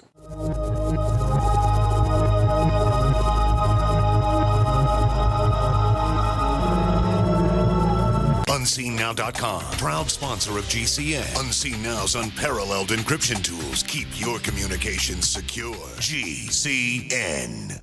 So here's what happened. I was placing an order online. The site went down. It took hours before it returned, but I'd already placed the order with another company. If your site goes down, you could lose business. And if you have a business or personal site, you'll want to know it's easy to run and it will stay online. At iWeb, your site is hosted on one of the most reliable networks in the world. Talk to a sales rep at iWeb.com. Use the promo code TechNightOwl for a special discount. First came Attack of the Rockoids, and it was a critically acclaimed success. And now there is The Coming of the Protectors. A former military intelligence man is contacted by a space woman in a dream that turns out to be a nightmare because evil forces on her distant planet are planning to conquer the Earth. This is gripping science fiction of the classic kind.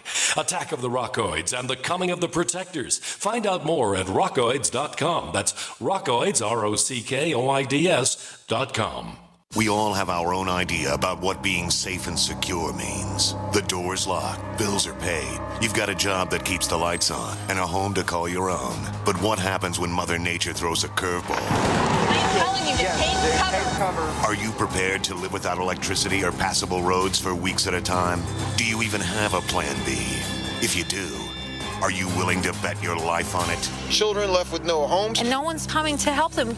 The first step towards self-reliance in the face of disaster is a visit to MyPatriotSupply.com. There you'll find the absolute best prices on storable foods, non-GMO seeds, emergency water filtration devices, and so much more. All orders over $49 qualify for free shipping in the lower 48 states. Call 866-229-0927. That's 866-229-0927 and speak to one of our preparedness advisors today, or visit us at MyPatriotSupply.com. Remember, before it's time to survive, it's time to prepare. I had tried everything. I'd cut back the amount of food I was eating. I was lifting weights and jogging, but nothing was working. My body was literally starving for minerals and trace elements as well as key vitamins. And as soon as I had that, I immediately could eat half of what I was eating previously and be satisfied. Now, there are hundreds of great products at InfoWarsTeam.com, but I want to point out the 3 that have helped me lose 37 pounds in just 2 months.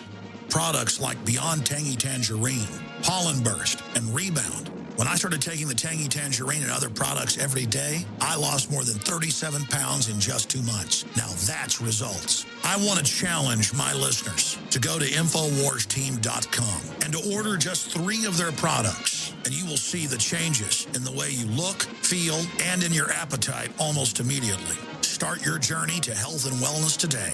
InfoWarsTeam.com. This alert just came in. This special announcement is for business owners and leaders of organizations who've been waiting for the right time to build. General Steel has made it impossible to wait any longer with rock-bottom prices that could save you thousands. That's right, General Steel, America's leader in pre-engineered structures, is offering buildings at prices you will never see again. Don't miss these prices. A 50 by 100 for $35,000. You heard right. That's 5,000 square feet for $35,000. Manufacturers, if you need a larger building, try a 100 by 100 commercial building for $129,000. You can't afford to rent with these prices. Imagine a 70 by 100-foot church building for under $69,000. With the economy improving and interest rates still at historic lows, you can't afford to wait. So call 866-91-STEEL. Lock in your price now. Call 866-91-STEEL. That's 866-917-8335. Hi, this is Nick Pope. You're listening to the Paracast. So, Ben Zeller, 2 questions on the table related to ex-members. Would you have a response? Absolutely. So the first question was, why didn't ex-members tip off the authorities? 2 answers to that. One is ex-members of Heaven's Gate had an astoundingly positive set of relationships with the current members and with the leadership of Heaven's Gate. There were very few angry ex-members. Almost everyone who left on good terms and remained friendly with members of the group when they were able to communicate. At different times during the group's existence, members did not communicate with outsiders. But when they were willing to keep up communications, there were actually positive communications there. So the first answer is they didn't want to betray the trust of their friends, of their former co-religionists within the movement. The other is a strong distrust of government authorities. Members of Heaven's Gate were convinced that there was a conspiracy at work, that the government was hiding the truth about alien visitations, the truth about UFOs, that there had been a conspiracy involved with the attack on the Branch Davidians, that there had been a conspiracy involved with the attack on the Montana Freemen, another sort of radical right religious group. They believed that the government was not to be trusted. So the last thing that ex-members would have even ever considered doing was going to the authorities. The authorities were in league with the Luciferians, that is, with the bad space aliens. And most ex-members kept some aspect of their beliefs with them.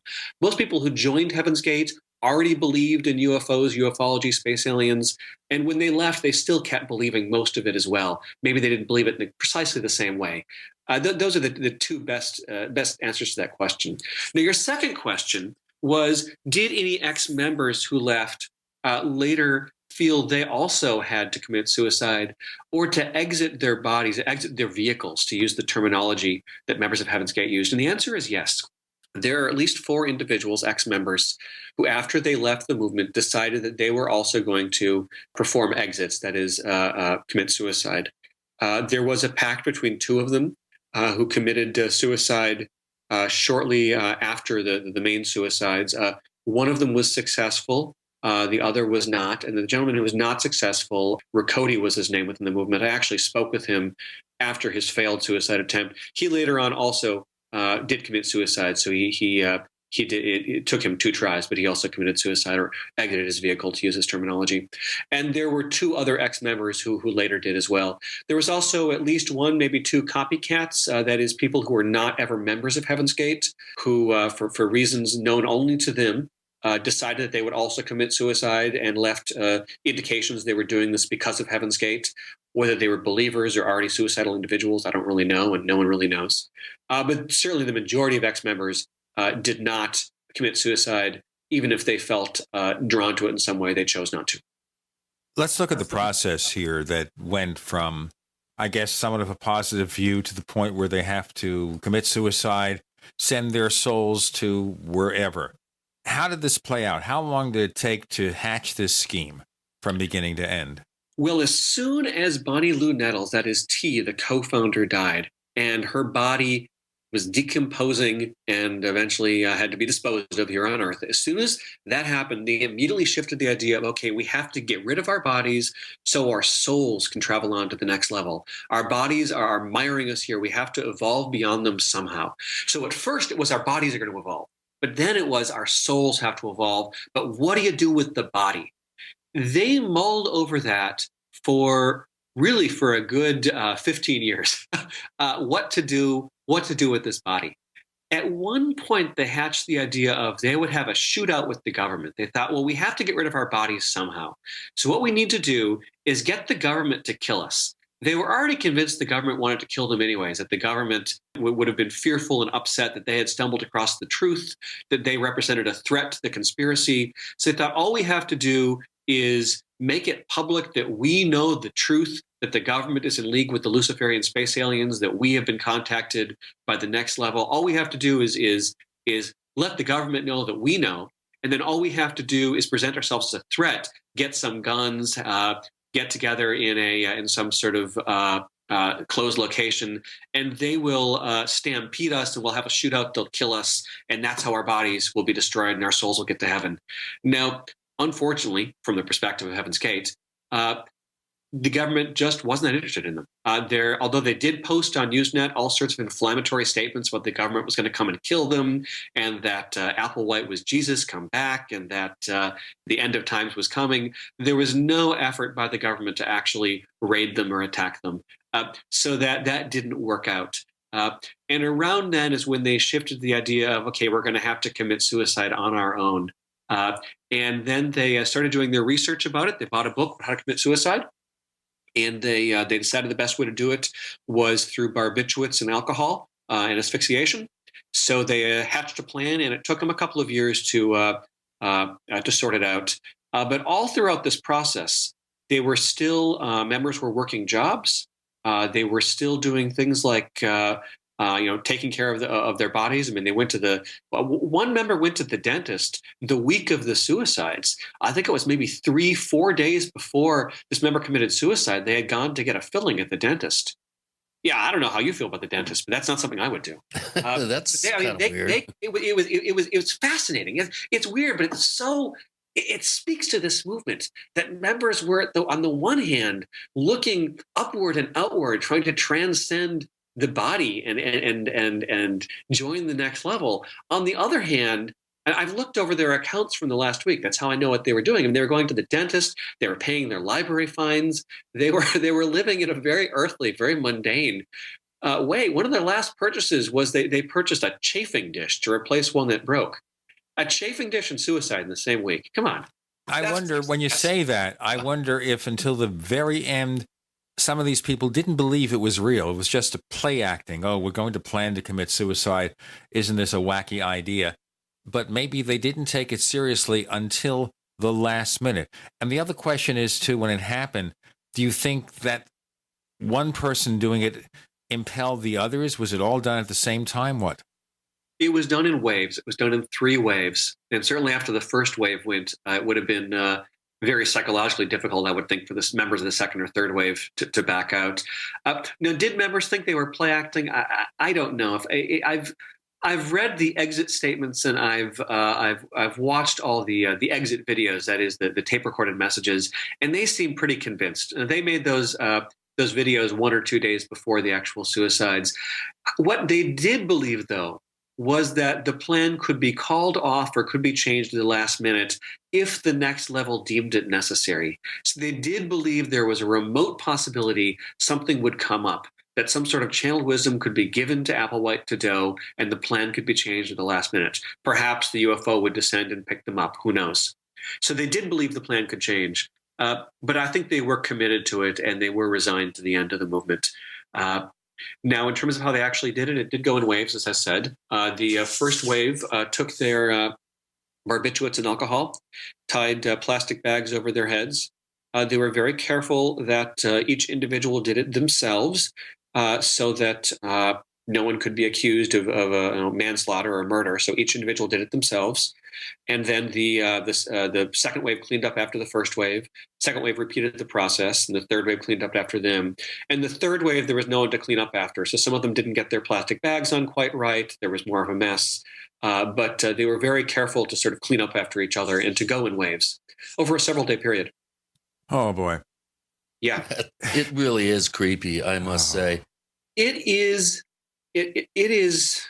fascinatingly bizarre. What strikes me about it is they took it seriously, and that they were willing to do this. Could you imagine being in a house?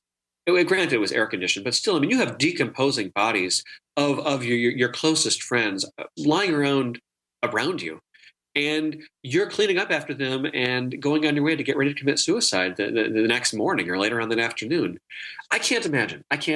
Yeah, that's. But for members, they believed it was this or damnation. Basically, they believed that the next level was going to wipe out our garden, that the weeds had taken over the garden, that it was time basically to spray the Roundup, as I said earlier, that the garden was beyond reclaim. They had to wipe out everything here, and the next level aliens were going to begin the apocalypse, basically. So if you were to stay here, you were basically resigning yourself to not getting on that spaceship. So the choice was suicide and spaceship in heaven, basically, or stay here on a garden which was about to get destroyed. Wow. Now, Ben, what we do before each show is we announce our guest, and at the Paracast forum, we have a question bank, which allows listeners of the show, since we tape in advance, to pose questions. And we do have a number of questions here that I'd like to bounce off you.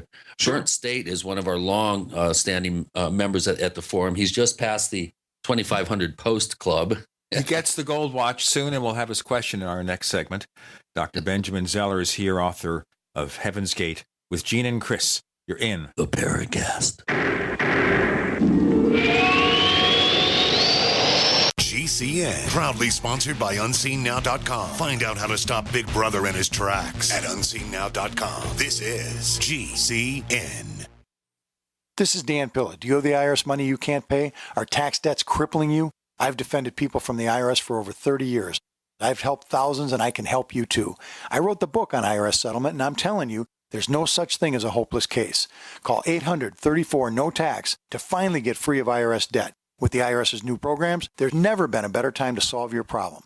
Call 800-34-NO-TAX. That's 800-34-NO-TAX, or my website, danpilla.com.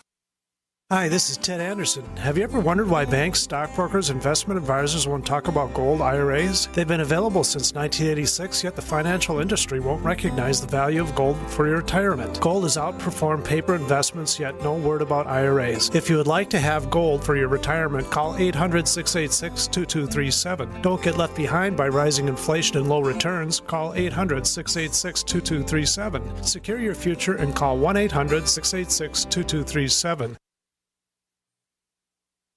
The knowledge of the ancients, tried and true, trusted herbs and extracts fused with the latest nutraceutical science. Introducing the all-new Ancient Defense Herbal Immunity Blend, crafted with over 14 key ancient herbs and extracts to supercharge and prepare your body for what experts admit is the most dangerous season of the year.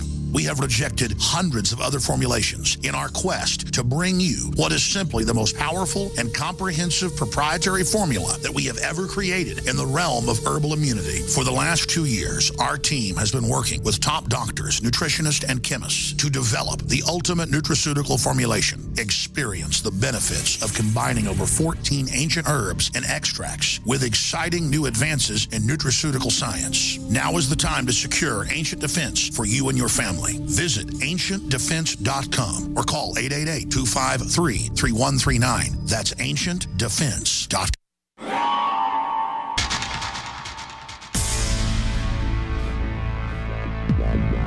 Welcome back to the Paracast, the gold standard of paranormal radio. And now, here's Gene Steinberg.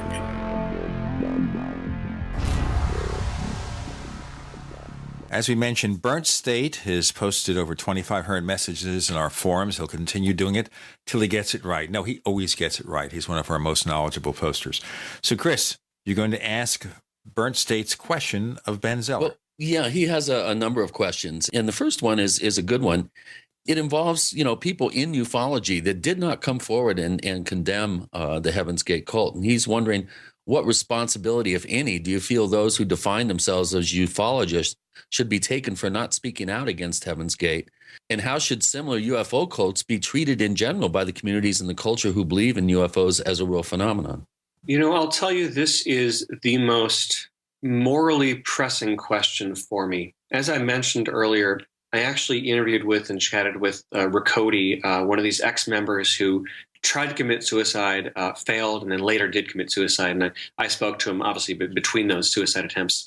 And it was clear to me what was going to happen. It was clear that he believed that he was going to have to commit suicide. I actually asked him that, and he said, he would left it up to the next level. But it was pretty clear to me.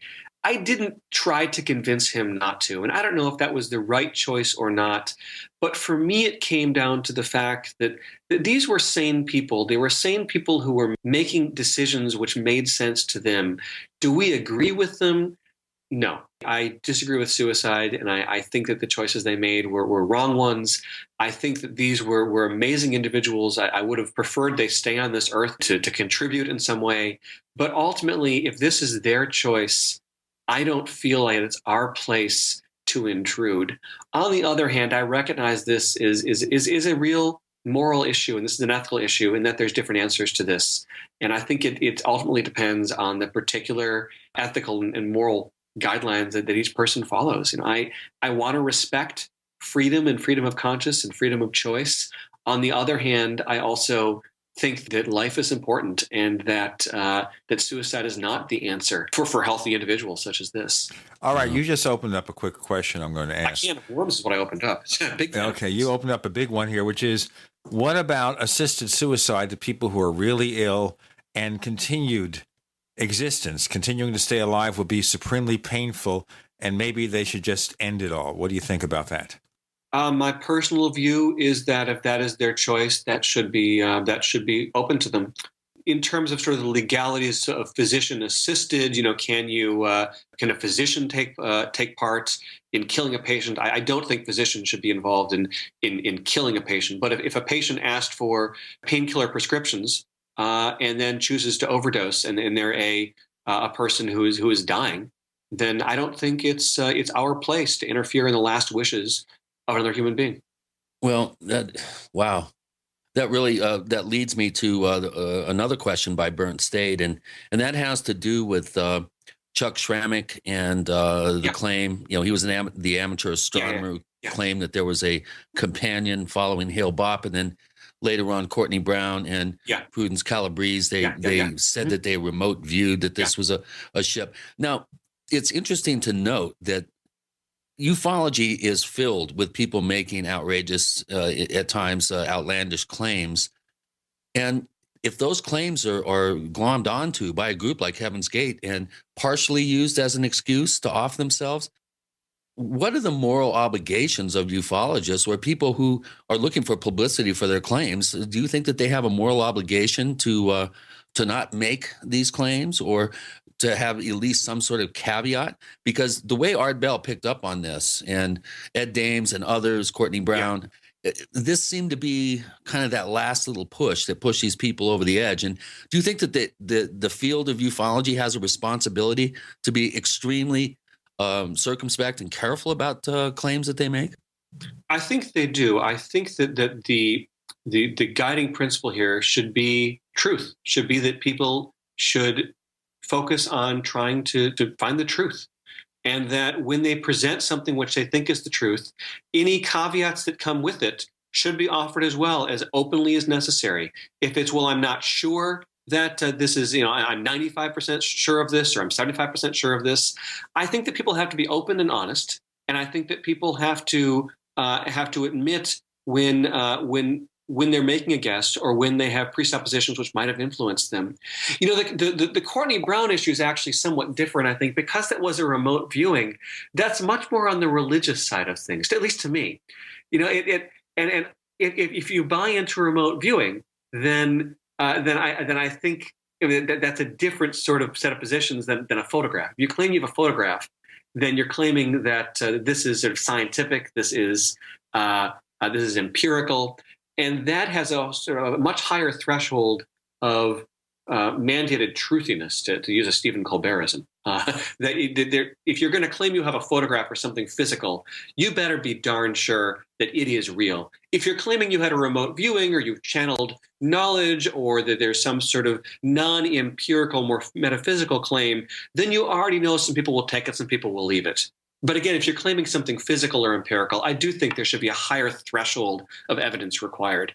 Yeah, I do think so. I don't think we can lay the Heaven's Gate suicides at the feet of anyone in particular.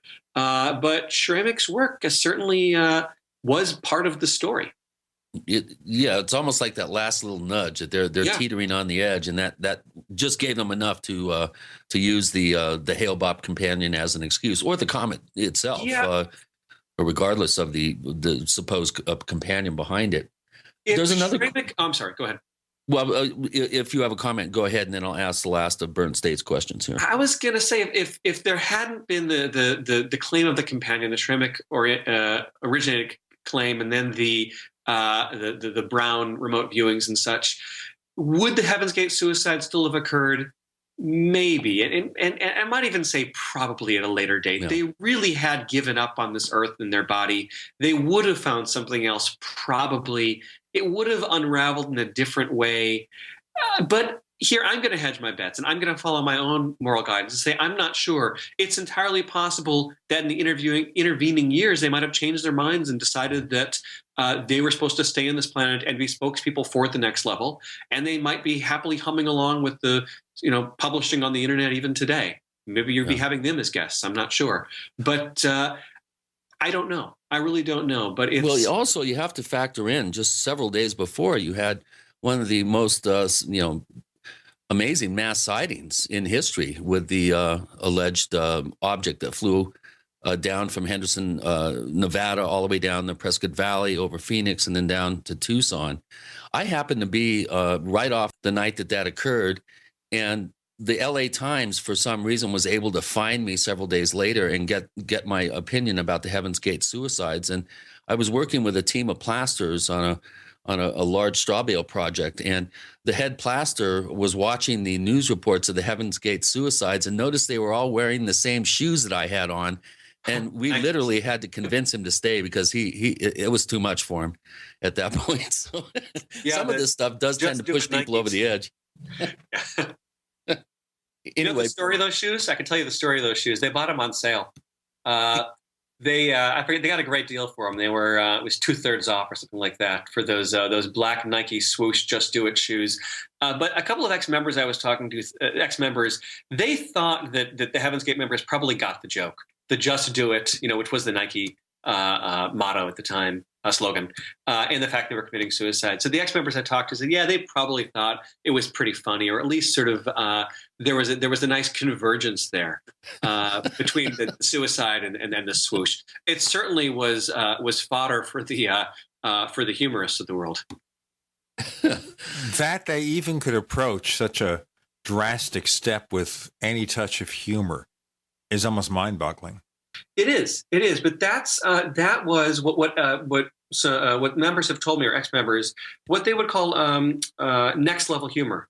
Next level humor is unearthly. Next level humor is the recognition that this whole earth is just, as I said, a garden or a classroom, and that it's okay to laugh at this sort of thing because the body is just basically a bean pod, and the soul transcends it. You're listening to the Bean Pods on radio right now with Bean Pod Ben, Bean Pod Gene, and Bean Pod Chris. You're in the Paracast. Neighbors, are you tired of dealing with a slow web hosting provider? Well, check out A2 Hosting and their screaming fast Swift server platform. They even have SSDs that load pages 300% faster than the competition. Ready to give your site a speed boost? Well, tell you what, neighbors, head on over to a2hosting.com. That's A2, that's number 2, a2hosting.com.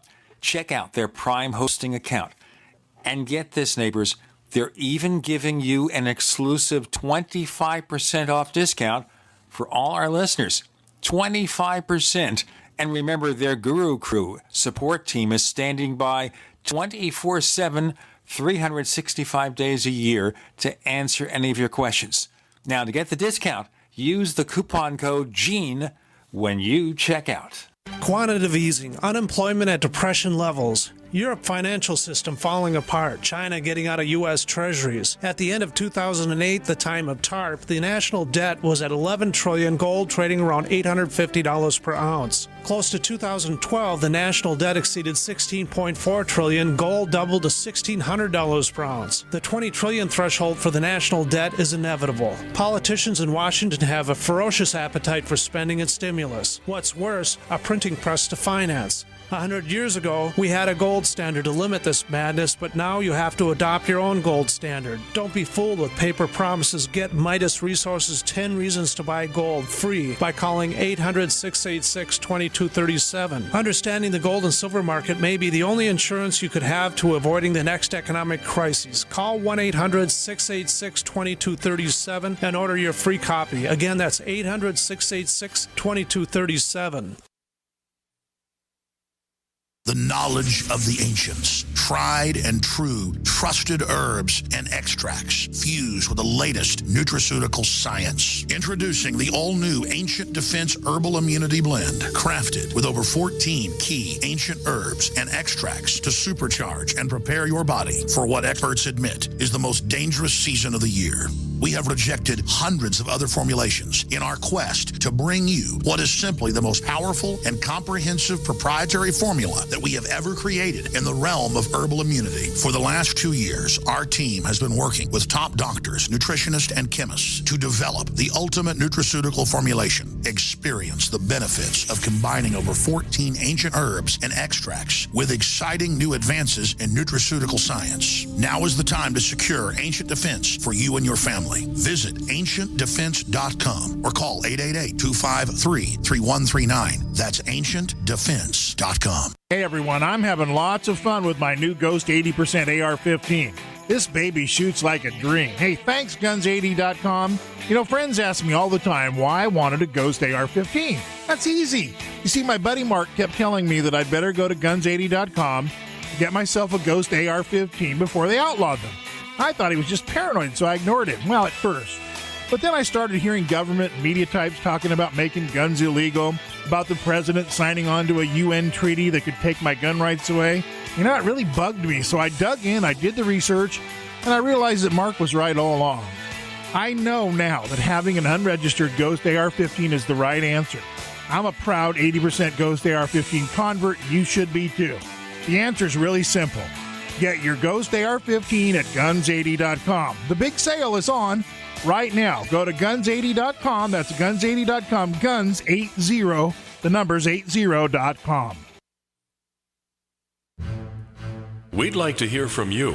If you have a comment or question about the Paracast, send it to news@theparacast.com. That's news@theparacast.com. And don't forget to visit our famous Paracast community forums at forum.theparacast.com. I thought Chris was going to say you're in the bean pod. That too. Chris, more questions for Ben Zeller? Sure. Okay, this is more of an observation by Burn State, but it's a good one. And we've already kind of touched on this, but let's drill down a little bit on it. Whether it's Bo or Peep or the contactees of the 50s and 60s, there's a long-standing history of the UFO and its occupants representing some sort of transcendence for humanity. Why do you think this phenomenon lends itself so well to such human desires? Well, I can go back to Jung. Carl Jung, his answer was that the UFO was the technological angel for our age. That was actually one of the last writings he did before his passing. I'm blanking on the German title, but UFOs as technological angel. His idea was that, and of course Jung believed in archetypes, the idea that different religious motifs would present themselves different ways over time. His idea was that the angel for the 20th and now 21st century had to be a technological angel, because we are now a technological scientific people. So instead of the cosmos, the transcendent order, the divine speaking to us through, beings with multiple wings, speaking out of flaming chariots and such, now they speak to us out of technology, out of flying saucers. That was Jung's idea. And if you're a phenomenologist of religion, that is, if you're a comparativist who wants to look at different claims religious people have made, then that makes a certain amount of sense, that the angels for our age would be technological. But in terms of the other ways of looking at it, UFOs evoke wonder. Who hasn't seen Close Encounters of the Third Kind and been impressed with awe and wonder in that final scene, right? The idea that that there's something bigger and better and more transcendent and more impressive than us out in the cosmos. I'll allude to Carl Sagan again, as I said, one of my heroes. It was his last book. It was published posthumously. It was his Gifford Lectures, The Varieties of Scientific Experience. Sagan talks about how when he looks up at the cosmos, he's struck by a religious awe at how small we are and how big it is up there. And what is a UFO but a messenger of that big cosmos out there to bring to little teeny us in our little backwards planet in a far corner of a little galaxy in a corner of the universe, something bigger and better from out there. And that is, I think, for many people, what UFOs represent, whether you're a believer or not. Arthur Clarke, I think, said there's two possibilities. One is that there's aliens out there in the universe. The other is that we're totally alone, and each one is equally terrifying. Yeah, that was Clarke. I think it was also Clarke that said, was it any suitably advanced form of technology is indistinguishable from magic, or right. I would say religion. And then that's part of it too, is it the idea that for people who are very much believe in the sort of the more religious side of ufology, it's very easy to understand how UFOs and alien technology could come across as religious in some way. Well, that's a perfect lead into my next set of questions here. These come from Charlie Prime, who just passed the 1,000 post mark at forum.theparacast.com. And his first question is what is your opinion of the thesis that the similarity in ancient creation myths around the world indicate off-world intervention in human development? Right now, Ancient Aliens, I think, is the second most popular show the History Channel has ever had. They've somehow milked this particular cow for 7 seasons, and it's just immensely popular around the world. What about this connection that these Ancient Alien or Eric von Däniken devotees are making, trying to connect similarities in what appear to be alien type motifs that we find in many of the world's great religions? I think that it speaks to an innate human need to make sense of the world, to make sense of our history, and to understand it. And it also speaks to a 20th, now 21st century desire to have some sort of scientific, verifiable, empirical answer to those questions. I think that earlier in human history, there was much more of a comfort with metaphysical or theological or supernatural answers to the questions of where did the earth come from, where did we come from, where did all the religions come from. I think that now many more people want technological, empirical, physical, natural answers to those questions. And the idea of ancient astronauts or ancient extraterrestrial visitors as the foundation for the world's religions does both those things. It gives us answers to the questions of what we are and why we have these religions and with the nature of our societies and our cultures, and B, it does it in a way which is in keeping with the 21st century rational, scientific, empirical way of looking at the world. You call it physicalism if you want, call it naturalism. I use the word materialism in my book. And I think you're right to trace it to Eric von Däniken's work, Chariots of the Gods. There were those before him who had similar claims, but I think he really popularized it. And then pop culture, I think, to be honest. Stargate did a lot for it, and then its spin-off TV series you mentioned earlier, SG-1. There were a number of Star Trek episodes which I think were very influential, which had the same motif. I don't know if you or your listeners remember Who Mourns for Adonis. It was one of the original series episodes from Star Trek. They run across Adonis, the old Apollo, the old Greek god. Turns out he was a space alien, and he and his Olympian space aliens came to visit Earth and enjoyed being Greek gods for a while, but then wandered off. It's if there are extraterrestrials, if extraterrestrials visit our planet, if extraterrestrials have amazing technology, then it is all quite plausible and quite believable. That creates any kind of possibility. Yeah, there's a lot of people that entertain that possibility. In fact, embrace it wholeheartedly. I think that goes without saying. I think we're seeing more of a groundswell because of the popularity of these subjects. Obviously, Hollywood wants to make money, maximize their bottom line potential. So they're pumping out these paranormal shows left and right. Most of them, to be honest with you, I wouldn't give the time of day to, but it does seem to be ever increasing in popularity, these subjects. I think you're right. And I think that if you look at statistics, I haven't looked at recent surveys, but last I checked, the majority of Americans do believe that UFOs exist and that intelligent life exists out in the cosmos. So this is not actually some sort of niche belief. This is actually very widespread. But maybe you might know the statistics better than I do.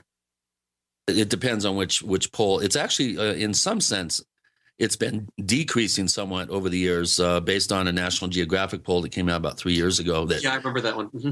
Yeah, that less and less people believe that UFOs are here. But as you pointed out, more and more people, because of the discovery of exoplanets out there, more and more people and scientists are now becoming more and more convinced that there is intelligent life out in the universe, or there better be. Let's put it that way.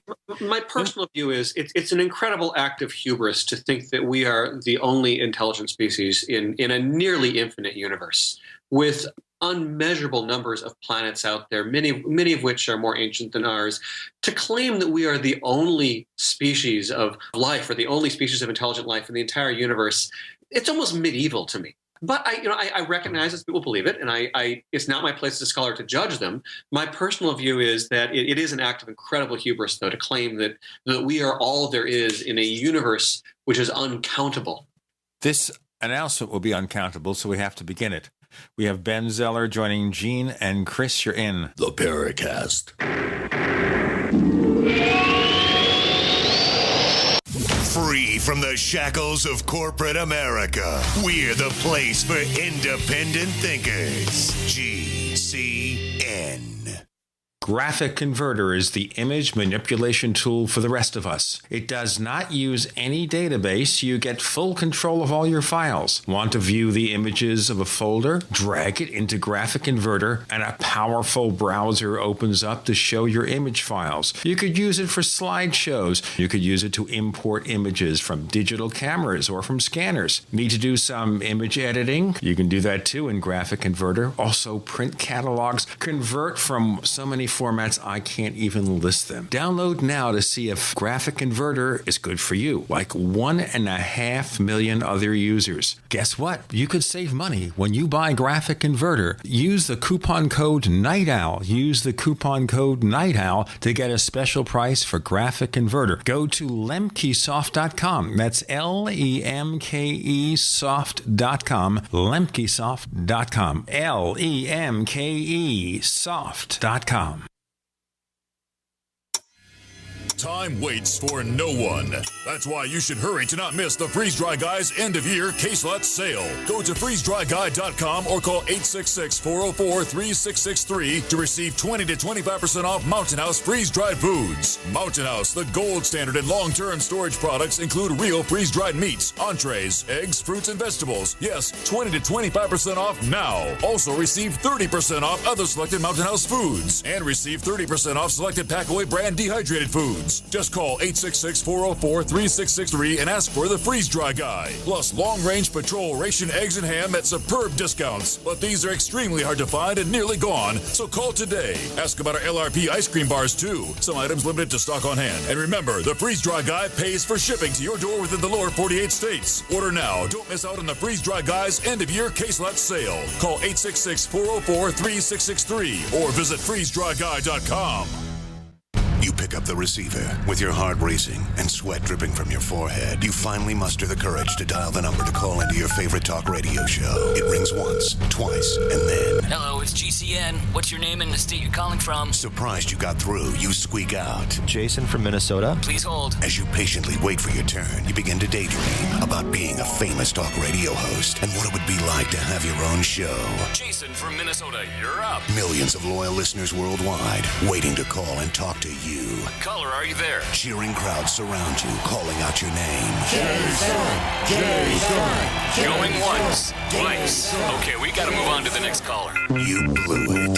Huh? Wait, no! Interact with the host you're listening to right now, online at GCNlive.com. Click on the community link. Engage with other listeners. Ask questions. Start debates. Don't agree with the host? Let them know. Be a part of the community at GCNlive.com. Ouch! My back is out again. Hi, Dr. Ortman with Wellspring Spinal Care. If you're experiencing neck, mid, or lower back pain, this information is for you. One of the complaints that I hear is patients receive their typical adjustment, only having to repeat them as the pain returns. Putting the bones back in place is only half of the battle. At Wellspring Spinal Care, we have the entire solution. We use the NUCA approach, utilizing three-dimensional x-rays and gentle touch technology to deliver specific correction. We then design a custom nutritional supplement program which provides essential nutrients targeting the areas of concern. With a NUCA approach and proper nutrition, you'll be on your way to a faster and more permanent recovery. To get you on the road to wellness, visit drortman.com. That's drortman.com, or call us today, 952-303-9124. That's 952-303-9124. Wellspring Spinal Care, chiropractic done right.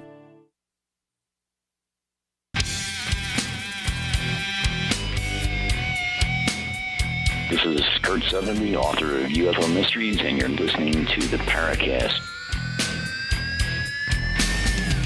Two more segments in the Paracast. Benjamin Zeller is our guest, author of Heaven's Gate. We're exploring this mass suicide of people involved in this particular movement and the consequences, I guess, thereof. What have we learned? And we have a few more questions from listeners we'll get to in a moment. But Ben Zeller, what have we learned from this episode? Is there anything anyone could do to prevent some other group of individuals who get sucked up into a movement deciding to commit suicide? Most of these groups we don't know about until it's too late. This is one of the issues. Now, as both of you mentioned, you had encountered members of this group earlier. As I mentioned, I had encountered them on the internet before the suicides. But did any of us think it was inevitably going to lead towards suicide? No, I don't think so.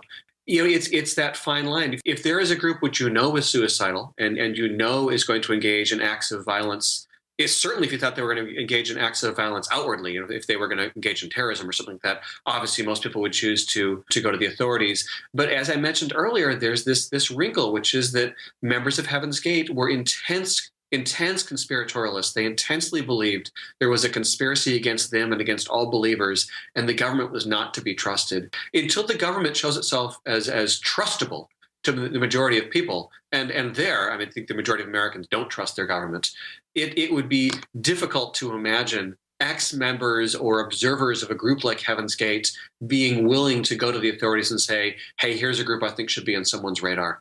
I think maybe the best thing to do would just be to talk about it at, among other ufologists, others in the paranormal community, to talk to scholars such as myself who study this groups like these, to get it on our radar. And then there's, in terms of can we stop it? I don't know if we could ever stop groups like this. Now, the government has to be also gun-shy after Waco, Texas, about getting involved in cults and what they're doing. So would that be a reason why the government might still be gun-shy about getting involved in a movement like this and the possible consequences? I would assume so. And then, I say the government as if it's something out there, but it really is us, ultimately. We elect it, we choose. And I've had some very nice interactions with members of the FBI about just these topics. I don't think they're bad guys. I don't think that the government is out to infringe on the religious liberties of UFO cultists and groups like this. I think they are quite respectful. I think they're also, as you said, quite gun shy. And ultimately, it is an issue of civil liberties as well. If a group chooses to live monastically and chooses to believe in the existence of space aliens and in visitations, they weren't breaking the law. they weren't breaking the law until they committed the suicides. They were law-abiding citizens. How would the FBI, how would the local sheriff even be able to stop them? Conspiracy to commit suicide, I suppose. I don't know if that's even on the book somewhere. Well, certainly having psychologists and psychiatrists talk to these people and see if they can be dissuaded. And I guess that would be almost all speculation, which is if people knew what they were going to do and you tried to engage in some kind of intervention, would you have made it worse? I think so. I think you would have played into their fears. And it's the catch-22.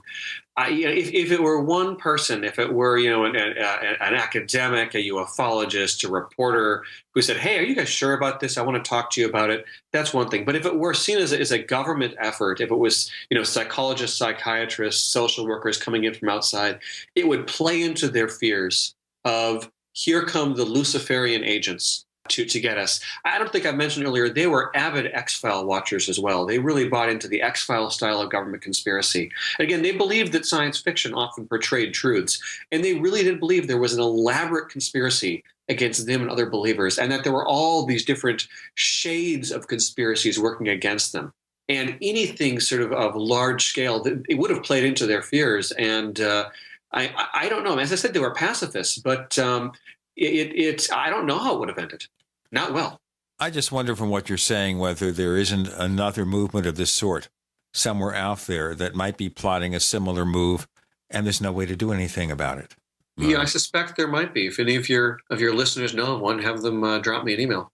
Yeah, really. I am so happy that I resisted their very, very forceful attempts to try to get me to set up a talk or a meeting in my little town, in Crestone, Colorado. And there was just something about the whole group other than the fact that they were members of a very questionable UFO cult in my mind. I never did get a sense of anything nefarious, but man, I'm just so happy that I did not take them up on their it's just, they were relentless and keep sending me stuff, trying to convince me that they were okay. And there was just something about them that just, that was the last thing I would ever do is get them into my little town. This leads us to some other questions that we have at forum.theparacast.com. The appropriately named Beyond the Stargate has a couple of questions for you. And the first one is, we did talk about the sexuality angle and aspect of the cult, but they understand that men in the group, along with Applewhite, underwent voluntary castration. Is this true? That is correct. Yes. So the reason they abstained from sexuality is they wanted to become as close as they could to the next level aliens. They had to transcend their human condition. One of the names they used for the group was Total Overcomers Anonymous. They were overcoming their human bodies. Human individual metamorphosis was also a name they used. So they had to overcome the human condition. Their image of the next level aliens was very much akin to what your viewers or listeners probably know as the Greys. It was sort of the very peaceful-looking, almost childlike space alien, with the bald head, with sort of the big eyes, very small mouth, if a mouth at all, and very gender neutral in body. Yeah, no genitalia. Yeah, absolutely none. And they had pictures of these gray aliens up around where they in the homes they lived in. I have a picture of a scan of one of their pictures in my book. It's also easily found up on their website. But so they believed that next level aliens were non-mammalian. They were non-gendered. They didn't eat. They didn't talk. They communicated telepathically. They consumed sunlight, basically. They were perfected. They were angelic in that way. And that's what people had to be if we wanted to transcend humanity and become more like them. So that was why they avoided sex. Now, why did they get castrated or neutered? Because it was difficult to do so. It's difficult to fight those natural bodily urges. There are different stories from different ex-members and members about who did it first and whose idea it was. But basically, the eventual decision was that if members of the group wanted to take that step of becoming castrated, they could do it. Now, here's what's so interesting to me. That happened at the same time as they were discussing suicide. If you are thinking about committing suicide, why would you want to go and get castrated too? That's what makes me think they thought the whole plan might change at the moment. Because it's unfathomable to me. Well, let me be clear. Both of those procedures are unfathomable to me. But if you're considering one, why you would consider the other one? Yeah, why go out and buy a chafing dish or have a filling filled? You got it. Well, I mean, that's because I think they thought at any moment T from the next level might contact them and say, no, the plan has changed. You're going to stay a little longer, wait for the next comet. There's more to do, or we're going to pick you up in bodily form. They really thought the whole thing could change at any moment. And I think that's why they were willing to really live in those two ways. I'll also say, though, and some social psychologists have pointed out, that keeping members of a movement on their toes is one way of retaining leadership. For Applewhite to say, well, the plan may change at any moment, that's one way that he could retain sort of his control over the movement. I'm cautious to buy into those sort of over-psychologized interpretations, but there's a certain truth to that as well. We're going to split for our final segment. I want to remind you, listeners, that we have our Paracast Plus service for you. Go to plus.theparacast.com, plus.theparacast.com, and you get yourself an ad-free version of the Paracast with a higher resolution, better quality audio, the After the Paracast podcast, and a lot of stuff that's coming along in 2015, the Paracast Plus. Our guest this week with one more segment coming is Dr. Benjamin Zeller. The book is Heaven's Gate, America's UFO Religion. What have we learned from this episode, folks? With Gene and Chris, you're in the Paracast. UnseenNow.com, proud sponsor of GCN. Unseen Now's unparalleled encryption tools keep your communications secure. GCN. Attack of the Rockoids has been well received by critics and readers alike. It's a thrill-a-minute story you'll never forget. A former U.S. military intelligence officer is haunted by intense dreams about a beautiful woman pleading for his help after a terrible battle in outer space. But the dreams turn out to be true and thrust him into a telepathic love affair with a woman whose faraway planet is intent on destroying the Earth. And now the gripping tale continues in The Coming of the Protectors. It's the second book of the Rockoids trilogy, a galaxy-spanning adventure that pits our hapless heroes against powerful, fanatical enemies that threaten the lives of freedom-loving beings everywhere. Attack of the Rockoids and The Coming of the Protectors, classic science fiction at its best, available now. For more details, visit rockoids.com. That's ROCKOIDS.com.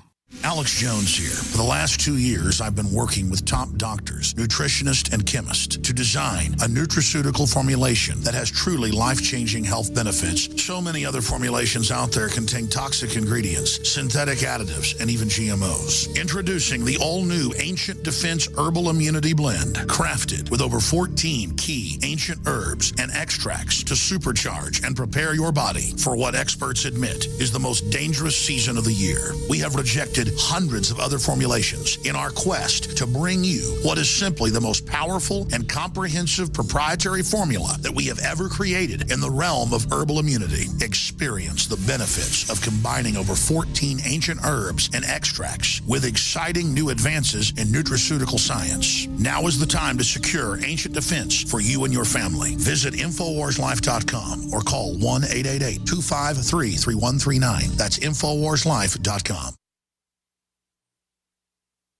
What good is a Big Berkey water filter? We get that question a lot here at BigBerkeyWaterFilters.com, and in a word, the answer is protection.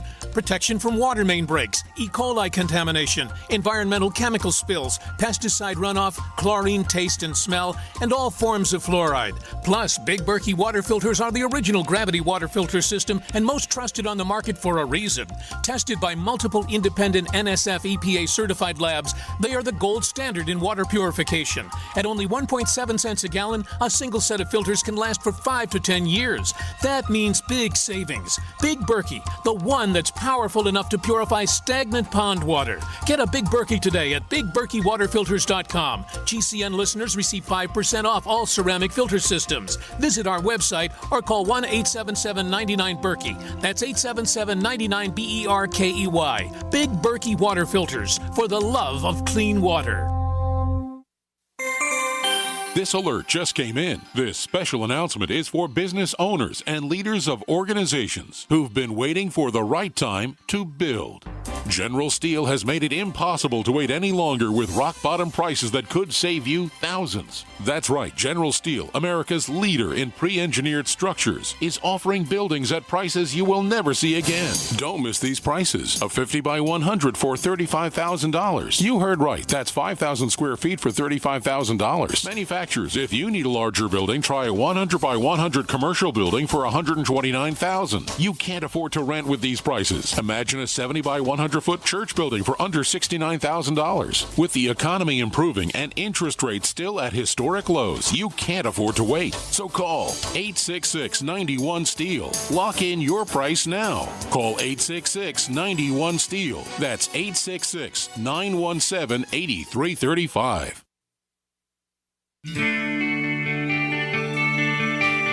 This is Jerome Clark, author of the UFO Encyclopedia and other books. You're listening to the Paracast.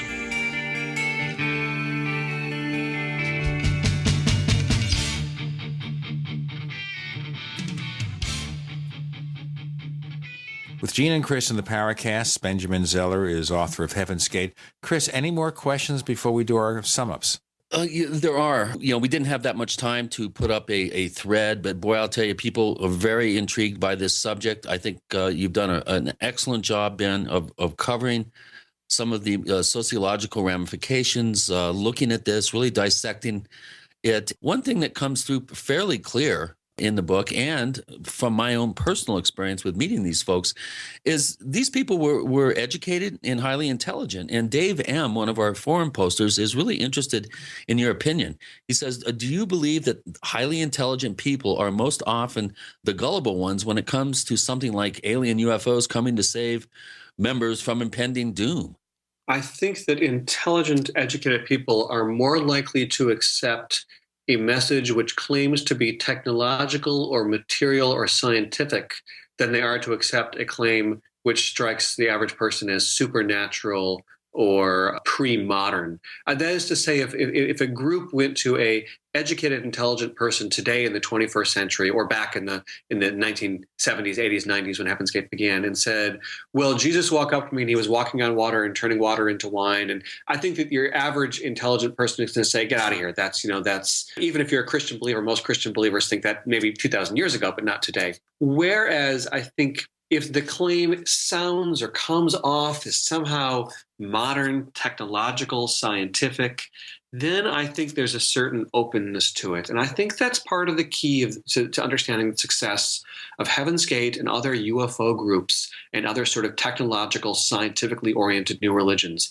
is that they both have the appeal of traditional religions, offering chances of transcendence, of ultimate truth, of life after death, but they also package themselves and come across as very technological, very modern, very scientific, very reasonable. And that is, I think, what's very appealing to educated, intelligent 20th or 21st century people. It's sometimes the smartest people in the bunch are the ones that tend to have the blind spots, I guess. Boy, here's another question from Charlie Prime, which is a good one. You are a scholarly person who's interested in comparative religions, and he's wondering what your opinion of the thesis that Christianity was designed by the Roman historian Josephus as a Flavian weaponized anthropology project to subvert rebellions in Judea. Good question. I think that radical claims require radical evidence, and I'm not sure how you'd be able to prove that.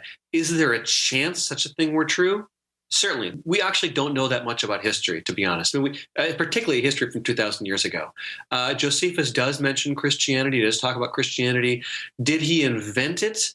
I think it would be hard using archaeology to prove that point. I'm not an ancient historian, but my understanding of the archaeological record is that it's pretty clear that Christianity developed and grew rather organically out of the Galilee and out of Judea, and not out of Rome. That it spread up through Asia Minor, that is through Turkey, and then across the channel into Greece and Rome. So it'd be hard to imagine that it began as a pet project off in Rome. But as I said, I'm not an ancient historian, and I like to think that I and other academics are led by the evidence. And if one could marshal enough evidence to support that perspective, then one could convince me of it, I suppose. I just think it's a radical claim. It would be pretty hard to find enough support for it. The burden of proof is on the individual offering such a radical new interpretation. Right. Good point. And that goes for a lot of the ancient astronaut believers too, as well. There's so many of these programs use the caveat. So can we assume, or could it be that, or could this could this have happened? And they always kind of suggest things, but with just enough languaging to make it into a hypothetical. But yet the question and then the ensuing information presents it as almost real, as fact. And I think some people who can't see that tend to be indoctrinated by the theorizing, by the entertainment factor, and take it as reality. And there's a lot of people, a lot of Paracast listeners and a lot of posters on the Paracast take exception to that approach, and for good reason. I think highly intelligent people are one thing, but there's a lot of people out there that are very gullible and don't really take the time to listen to how certain information is being presented, and that's unfortunate, and leads to, I think, fuzzy logic and lack of real, I don't know, just critical thinking, I guess would be the only term that really makes sense. And so what do you think of this trend that we have of the ancient alien believers and this whole UFO thing? Say that again, please. What is your thinking about the popularity of this whole subject of UFOs and the paranormal? It's really being pumped at us by the media and by Hollywood. Where do you see it going? I think it's going to keep going. I don't see an end to it. I think it is, for our era and our time, our myth. I don't mean myth in the sense of something which is false.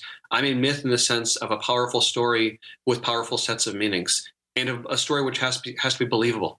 I think that for modern technological people today, many of the ancient myths are no longer believable. Certainly, I mean, there's many Christians. I mean, there's many people who accept sort of the classic supernaturalist claims of Christianity. But I'm thinking, because I'm a professor, I am a teacher. I work with 18 to 22-year-olds.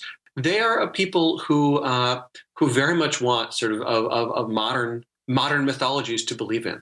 And one thing that ancient astronauts and ufology and UFOs has going for it is very modern. It doesn't require that you accept claims of miracles, claims of supernaturalism.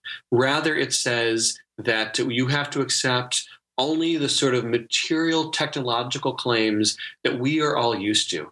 The idea that radio waves can exist, that microwaves can exist, that one can manipulate matter through technology. We're all used to that. We have cell phones and microwave ovens. This is not magic to us. So the idea of a mythology built on that sort of ideas, on microwaves and radio waves. Incorporate science. Yeah, absolutely. And I think that's why it's believable, and that's why it's powerful. There are people who I think do still find supernaturalism very convincing, particularly when it's supernaturalism from 2,000 years ago. I don't think Christianity is going to go anywhere. I think it's here to stay as well. But I think that there's also an interest in something which can speak to modern people in a very modern way. And I think that scientifically oriented religions and scientifically oriented spiritual traditions fill that niche. Yeah, like Scientology would be the classic example. Scientology, a lot of New Age traditions claim to be scientific. A lot of the way that yoga and Eastern traditions are packaged and offered to Western consumers is that they are scientific. Transcendental meditation claimed that it was scientific. It's promoted, still do. Yoga practitioners claim they're engaged in science. There's sort of the rhetoric of science, the idea that what people are doing is scientific and modern and technological. That, I think, is what is so powerful today. They're using science maybe as a dodge for commercial reasons, but that's another discussion, and we can't wrap it up with that today. Benjamin Zeller, can you tell our listeners where they can check out more of the stuff you do? Absolutely. Well, certainly they can pick up the book. It's Heaven's Gate, America's UFO Religion, is published by New York University Press. You can find it pretty easily on Amazon or Barnes & Noble or any sort of source like that. You're also welcome to drop me an email. You can find me pretty easily online. My webpage is www.nrms.net. NRMS is short for New Religious Movements. So it's www.nrms.net is my website. And we'll have a link to that, theparacast.com, so you can just use one click to get there. Excellent. We have a presence on Twitter where we're known as The Paracast. We are The Paracast on Twitter. On Facebook, look for The Paracast Fan Club. You'll find two. There's no way to combine them into one, I'm told, unless we eliminate one, which we're not about to do, but there won't be 3 Paracast fan clubs unless somebody else decides to set one up. We also have the Paracast Plus, our premium service. You can get an ad-free version of the Paracast with a higher quality audio, the After the Paracast podcast exclusive to Paracast Plus members, and more stuff coming in 2015. Go to plus.theparacast.com, plus.theparacast.com. And when you go to theparacast.com, you can sign up for our free newsletter, get a copy of the ebook version of Secrets of the Mysterious Valley by our own Chris O'Brien. Chris O'Brien's site is OurStrangePlanet.com. You can buy his books there and get them autographed, the print versions, but not the digital versions. That's how it works. Ben Zeller, thanks for joining us on the Paracast. Thank you very much for having me.